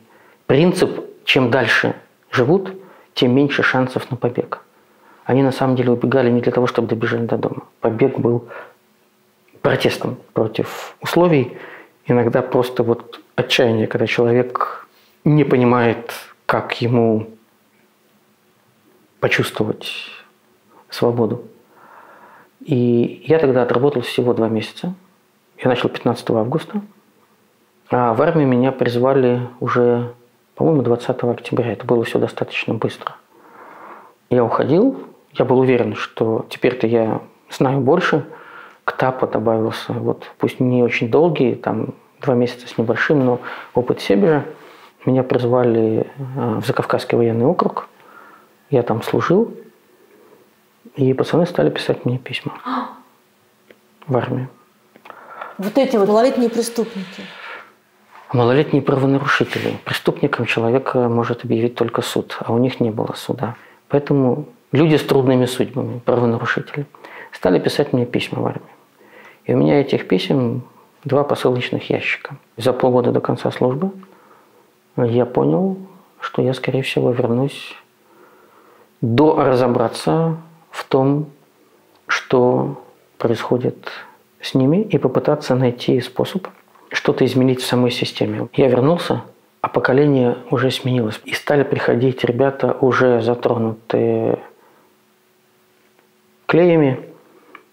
И я вдруг понял, что не со всеми уже я могу говорить так, как вот с этим поколением 1985 года, что меняется их состав. Меняется их взгляд на мир. Они становились инфантильнее. У них психологический возраст снижался. Люди просто не успевают взрослеть. Они находятся в условиях, где человек, организм не развивается. И было работать намного труднее. И одним из способов оказалась постановка поэтических спектаклей. Вот с этими пацанами я поставил спектакль «Поколение» по стихам военных поэтов. А их же еще летом стригли, всех пацанов, буквально в мае, как только начинается тепло, и начинается волна побегов, для того, чтобы их замечали сразу же, весь район знал, что побежал лысый в костюме, скорее всего, в училищный, и надо сообщить в милицию, там, или, если получится, самому поймать. И они были полностью стриженные. И мы стали репетировать Твардовского, Слуцкого, Кульчицкого, Когана. И мы поставили этот спектакль. И мне разрешили с этими пацанами выезжать в местные клубы с этим спектаклем.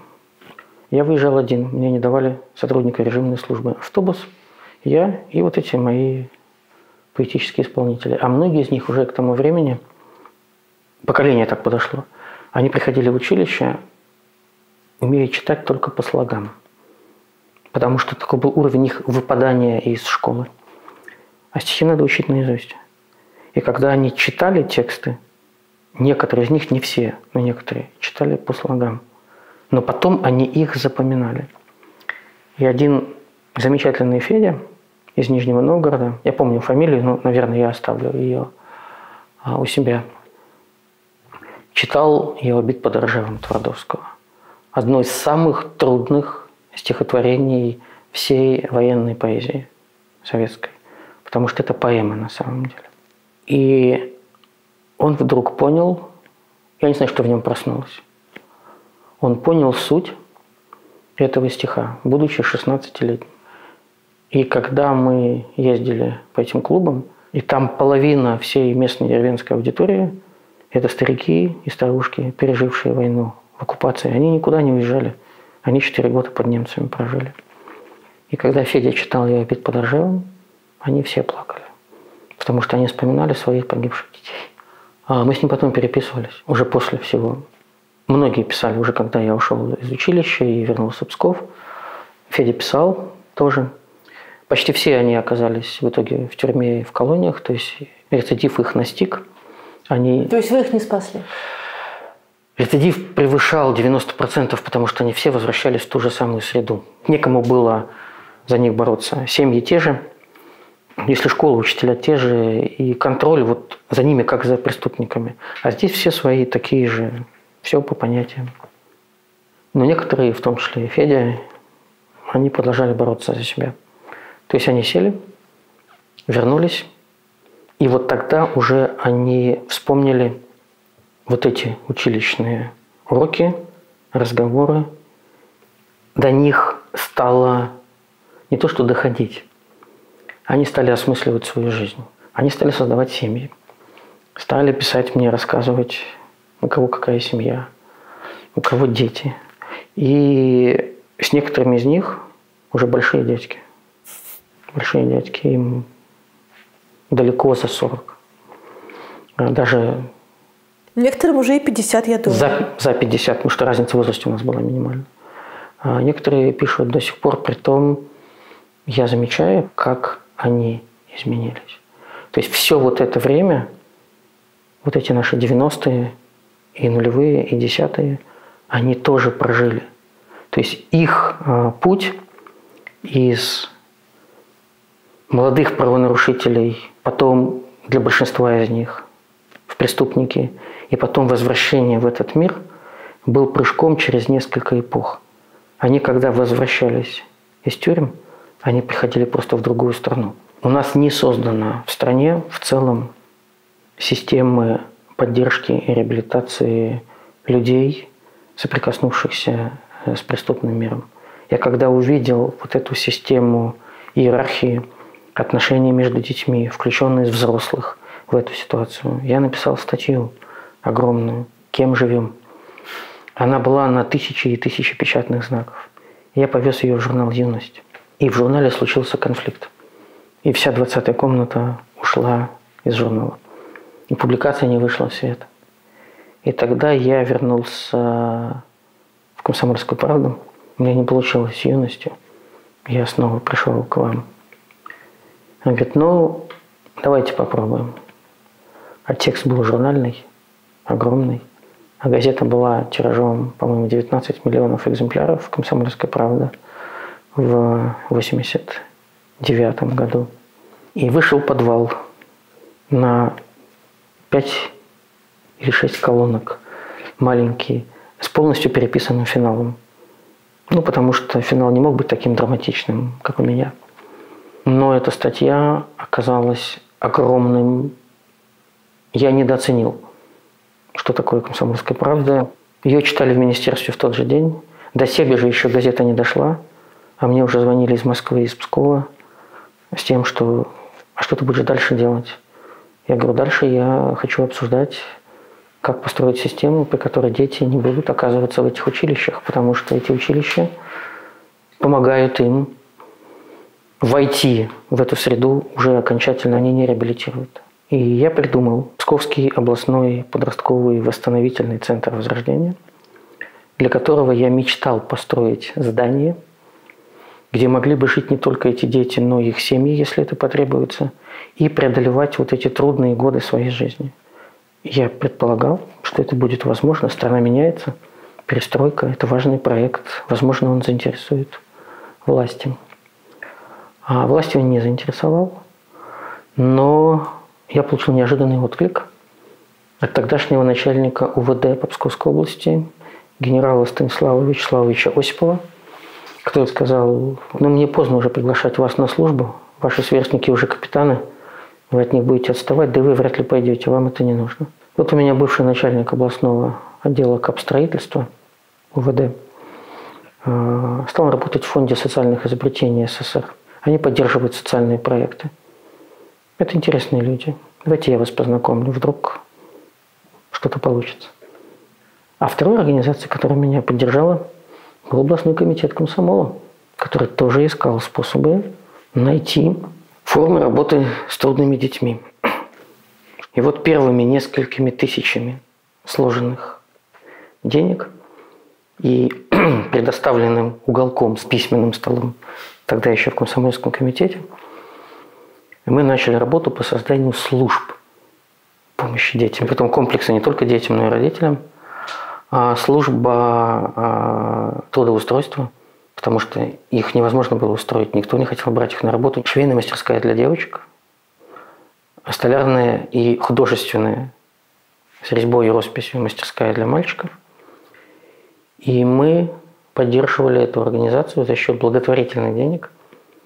Я объехал большую часть псковских трудовых коллективов, выступал на планерках в 7 утра, в ПМК, на заводах, в учреждениях, рассказывали, что вот мы пытаемся помочь детям, но у нас нет никакого государственного финансирования, помогите. И трудовые коллективы голосованием принимали решение разрешить директору выделить 5, 1, 3 тысячи рублей на финансирование вот такой организации. И это длилось несколько лет, пока государство не спохватилось и не стало как-то заниматься этими семьями. Служба занятости все-таки стала заниматься подростками, а вот психологической службы, вот такой, как она должна была быть, долго еще не возникало. И у нас было 2 психологические службы. Одна – это очная семейная детская родительская консультация, а вторая, начиная с 1993 года, телефон доверия. Служба работала каждый день и перекрывали ночь. Самое тяжелое время – это ночь. А потом мы видим, что этого недостаточно. Мы смогли организовать работу на 16 часов в сутки. администрация города во главе с тогдашним мэром Пскова, инженером Александром Прокофьевым. Говорят, что это был лучший мэр Пскова за всю его историю. Единственный мэр Пскова, настоящий за всю его историю. В бедности, в нищете. Он сказал: я понял, это, может быть, нужно людям. Вообще, вся наша психологическая служба в год стоила примерно столько, сколько одна новогодняя елка в центре Пскова. То есть люди работали буквально за копейки.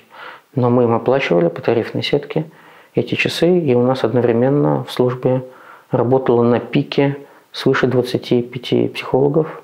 Врач-психиатр один работал. Я был одним из консультантов сам до тех пор, пока не стал заниматься публичной политикой и понял, что сейчас мой голос начнут узнавать.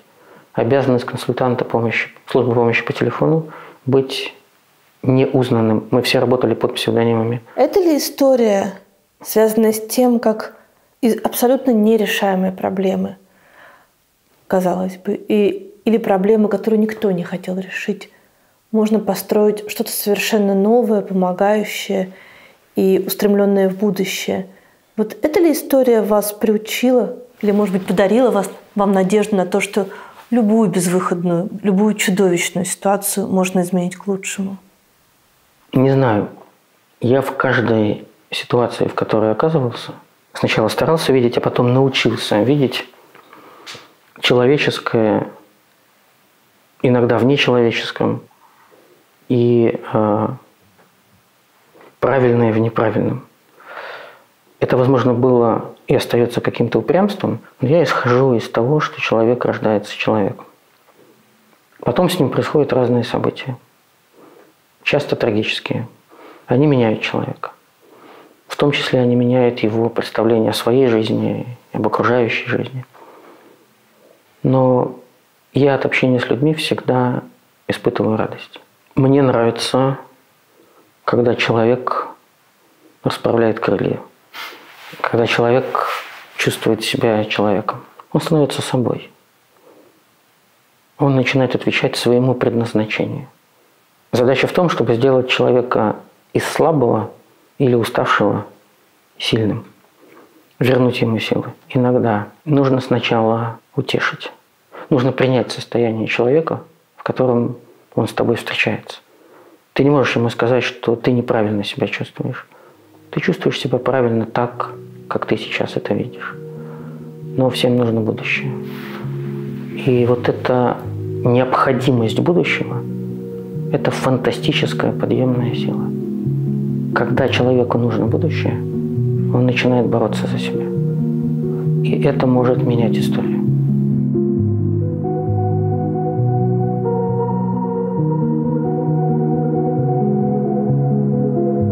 Понятно, что Жанне за вас страшно почти все время, а вам было когда-нибудь страшно за нее? Я почувствовал, как она отреагировала на 22-й год. Я понял, насколько это глубоко. И я понял, что это ее чувство. Я могу видеть, я могу сопереживать, я могу реагировать, но я не могу предписать ей ничего. Говори, не говори, делай, не делай. Невозможно. И был момент, когда еще все совсем было непонятно, все колебалось. Мы не понимали, как говорить. Даже в сетях, будь они неладны.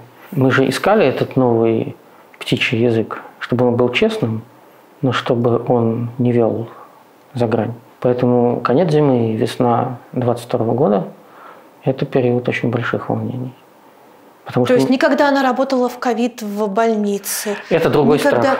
Там был страх понятного события, которое произошло. В итоге ковид до Жанны добрался первый. Но мы понимали, что есть некая неизбежность прохождения через ковид. Невозможно работать в больнице, бывать в красной зоне и не принести этот подарок. Мы потом переживали, когда коснулось не только нас, но и папы. И вот тогда было страшно за папу, которому тогда уже было 92-й год.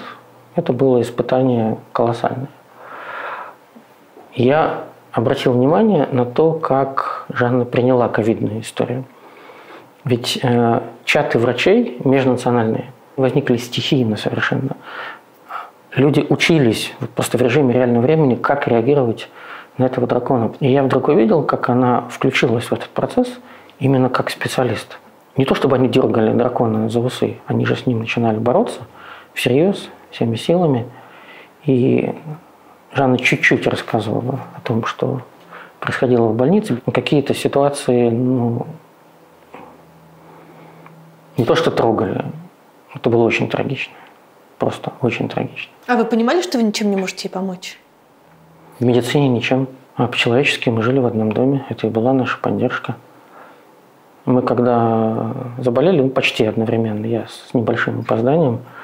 Был момент, когда мы пытались сделать санитарную комнату. Жанна спала отдельно, я отдельно. Но когда дошло до папы, и стало понятно, что мы все вместе, что? Это было страшно. Я не понимала, почему они умирают.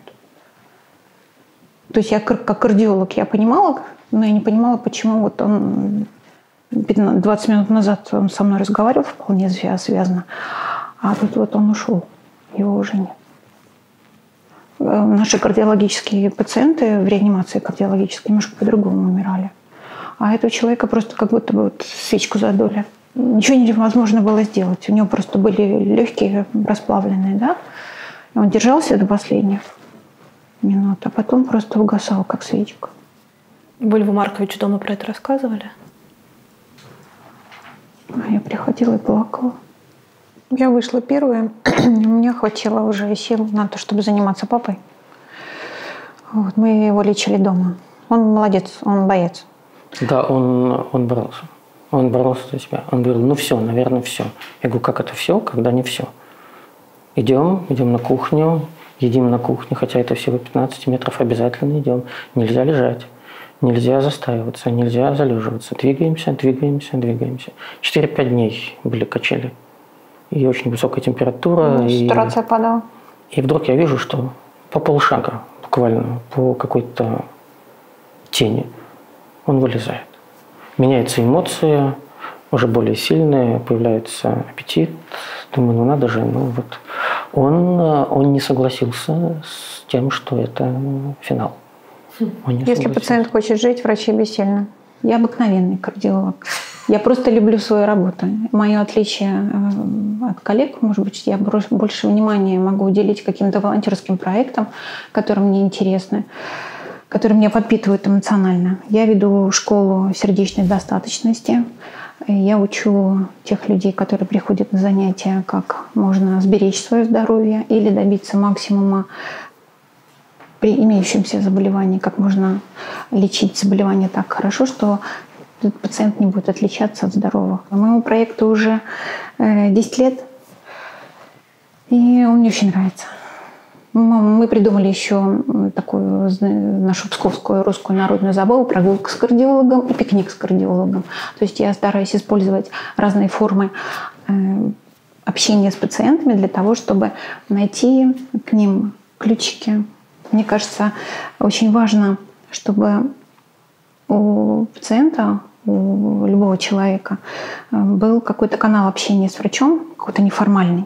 То есть, если ты хочешь, чтобы сердце человека как-то выздоровело, поправилось, то надо как-то вложиться в это дело. А сердце – это та мышца, которую можно натренировать? Можно. Может быть, в метафизическом смысле этого слова? Не знаю, мне кажется, люди, которые с достоинством прошли через испытания, они становятся сильнее. Мне очень хочется быть сильнее, потому что жизнь становится все сложнее и сложнее. И как-то круг сужается вокруг. Воздух искрит. Вот. И хочется пройти с достоинством это все. Я так часто слышу, мы бы хотели жить в России, в которой будет президент Шлосберг. А вы бы сами хотели? Это не вопрос моего желания. Хотеть быть президентом России – это хотеть статуса, хотеть некой вершины. А на самом деле политик управляет 3 ресурсами. Человеческим, информационным и материальным. А политика как вид деятельности – это способ производства электричества Вопрос, на что тратится это электричество. Предположу, потому что я сейчас смотрю со своей точки зрения, не из того Кремля, из этого Кремля. Это разные Кремли. Я мог бы руководить Россией, но при одном условии: общество должно захотеть. Политика с такими убеждениями. Политику нельзя насаждать. Политику нельзя формировать через насилие. Политика должна расти снизу. И я хотел бы увидеть общество, которое захочет в широкой массе своей быть мирным, свободным, открытым, благополучным, счастливым. Счастливым не потому, что кому-то принесено горе, а потому что жизнь доставляет радость и счастье. Такому обществу нужен другой президент, не Владимир Путин. Вопрос, может ли в России вырасти со временем общество, которому нужен будет такой президент, как я не знаю ответ на этот вопрос. То есть сейчас это общество точно не такое? Это общество, находящееся в огромной исторической паузе. Мы сейчас находимся в таком моменте истории, когда все, что можно делать людям наших убеждений, не только политикам, но и гражданам, это не останавливаться. Вот поливать этот газон и растить эту траву. Когда начинаешь думать о том, что ты хочешь увидеть плоды своей работы, возможно, ты не до конца любишь свою работу. Я слышала ваше высказывание в самом начале войны о том, что вы не уезжаете, потому что не хотите уступать свое место. И вам кажется, что вы здесь на своем месте, и вы здесь нужны. Но не кажется ли вам хотя бы иногда, что, может быть, вы здесь не так уж и нужны, и политики такого типа, как вы, не востребованы? Большинство-то совсем по-другому думает. Большинство молчит. Это значит, что большинство не пришло к своему окончательному решению. Я не буду принимать решения в своей жизни, исходя из совместимости или несовместимости с обществом. Инородное тело же есть такой термин. Я не являюсь инородным телом. Я часть общества, которое сегодня в России хочет мира и свободы. Я не хочу оставлять этих людей. Потому что представлять интересы этих людей можно только проживая с ними одну жизнь. Это представительство сейчас не является властным. Оно является исключительно общественным. Мы сейчас находимся с этой частью общества за пределами государственной системы. Мы живем в государстве, мы платим налоги, мы вступаем в отношения с государственными ведомствами. Но мы находимся на территории неизвестного будущего. Сохраняя себя здесь, мы сохраняем то пространство, из которого вырастет будущее. Наша страна оказалась в историческом провале. Мы выпали из времени. В каком-то смысле Россия заблудилась во времени. В поисках величия, в борьбе за власть, в конфликтах с другими странами. Если мы хотим построить страну человеческой жизни, то сюда же приедут все. Хотите, чтобы все жили хорошо, как вы? Постройте эту счастливую жизнь, которая станет центром притяжения людей. Тогда образ жизни, образ государственного управления, стиль политики начнет распространяться. Я шкурой чувствую, как человек, случайно выживший. Все евреи – случайно выжившие люди после Холокоста. Нам просто повезло. Кто-то успел ехать в эвакуацию, кого-то вытащили из страшного вагона, кто-то жил там, докуда не дотянулись нацисты. Мои родители уезжали из Пскова предпоследним эшелоном за 3 дня до входа немцев в Псков. Детьми в 1941 году, незнакомыми друг с другом. Уезжали эшелоны детских садов и увозили советские архивы этим же полуразбитым эшелоном. Если бы не было этого эшелона. Все. была бы другая, просто другая линия жизни. И вот это понимание права каждого человека на чудо жизни, оно меняет всю государственную политику. В моем понимании политики должны радоваться своей работе. Я построил, я спас, я создал, я нашел выход. Я от истории перешел к политике, когда я понял, что политика делает историю. Из изучателя истории мне захотелось стать соавтором истории. Мне показалось, что может получиться. Это сейчас я понимаю, что вот то окно возможностей, когда у нас еще не было сил, ресурсов, опыта, возраста, я ничего тогда практически не умел. Я смотрел на происходящее и пытался просто понять, что происходит, найти свое место в происходящем. Сейчас я уже иначе понимаю происходящее в мире, но для этого потребовалось прожить эти 35 лет, чтобы прийти к пониманию. Что должно произойти, чтобы вы подумали, задумались о том, что такие, как вы, такой, как вы, в России не нужен? Я считаю, что нужен. А кто еще нужен России, как не я? Людей не будут убивать. В политике не будет лжи и насилия. Страна будет уважать свою историю. Будет беречь культурное наследие и беречь природу. Бизнес сможет честно зарабатывать деньги и платить честные налоги. В регионы и местное самоуправление вернется полноценная жизнь, потому что государство будет расти снизу вверх, а не сверху своими щупальцами дотягиваться до всего чудом выжившего по городам и весям. Я исхожу из того, что Россия – это страна, созданная для счастья. Как все страны. Любая власть должна освоить территорию, чтобы там была жизнь, чтобы были дороги, чтобы было электричество, чтобы строились города и деревни, чтобы там жили люди. Но чтобы при этом люди могли в этой стране воплотить свои таланты, свои способности, свое право на счастье. Где бы, на какой вершине ни находился политик, он должен видеть одного человека, рядового. Я не люблю понятие «обычный человек», но вот рядовой в том смысле, что это ряды, ряды и ряды.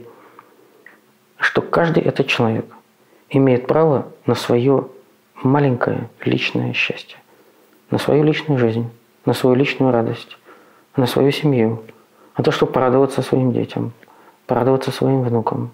Право человека на счастье является абсолютным правом.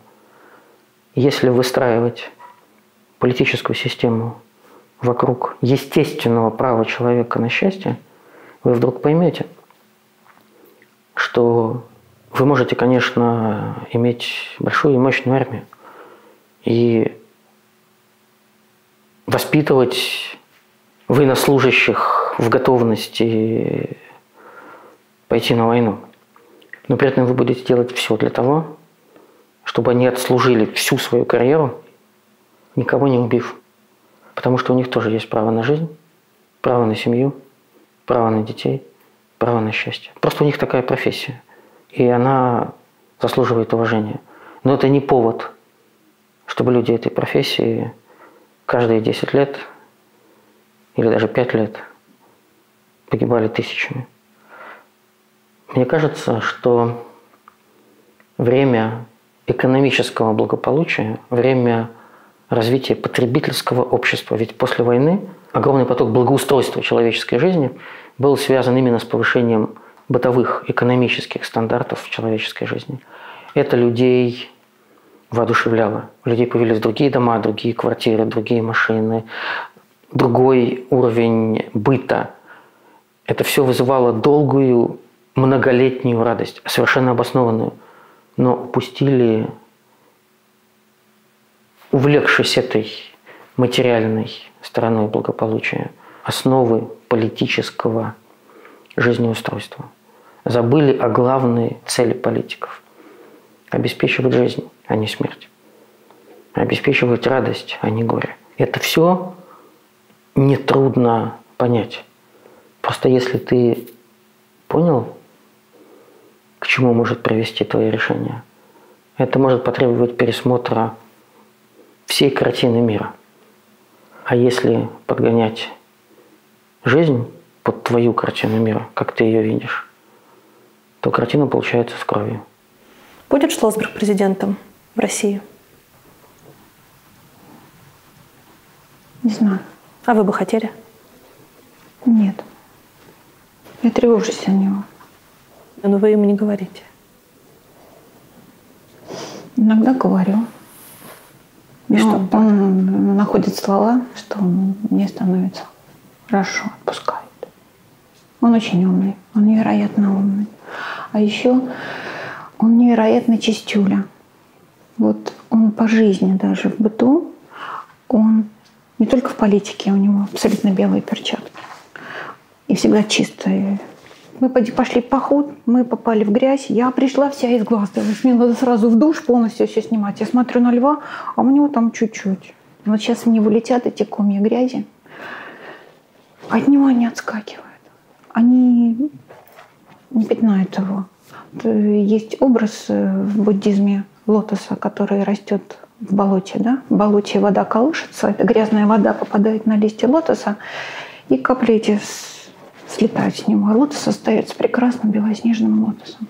Вот мне кажется, это лев. И я не перестаю удивляться тому, как у него это получается. Жан, выберите, пожалуйста, милосердие или справедливость? Милосердие. Свобода или стабильность? Свобода. Правда или безопасность? Правда. Невозможно пожертвовать правдой ни ради безопасности, ни даже ради свободы. Потому что не получится свободы без правды.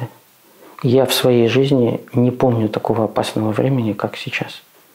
Слова потеряли свой изначальный смысл. Смыслы стали переиначиваться. Это означает то, что человечество потерялось. Это огромное испытание. Потому что заблудившееся человечество может пойти в любую сторону. Ни в одной книге мира не написан благополучный финал для всех. Мир может быть разным. Финал может быть любым. Сейчас такое время, когда людям моей профессии, политикам, нужно осознать, что мы терпим поражение в войне с бесчеловечностью. Цена человеческой жизни утрачена. Границы разрушены. Нет ничего невозможного. Возможным стало все. Значит, мы должны осознать эту ситуацию, что она именно такая, увидеть эту бездну, принять эту правду и понять, что мы за это отвечаем. Родина или истина? Я хочу вернуть Родине истину. Я верю, что это возможно, потому что общественные трагедии рано или поздно приводят общество к пониманию истины. Истина не является тем предметом, который вы можете взять в руки, принести и сказать: «Родина, возьми, это истина». Родина не возьмет. Истина – это то, что вы прожили вместе и к чему пришли после страданий, разочарований, трагедий, ужасов, любви, вот всего того, что с вами происходит. Это то, что признают все прожившие одно и то же время.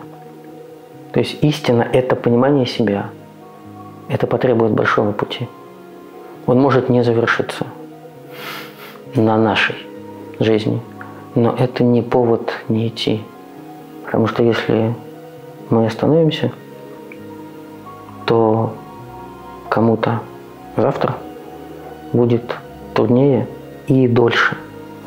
О чем вы сейчас мечтаете? Чтобы быстрее этот ужас закончился. А вы рассчитываете это увидеть? Я очень надеюсь дожить.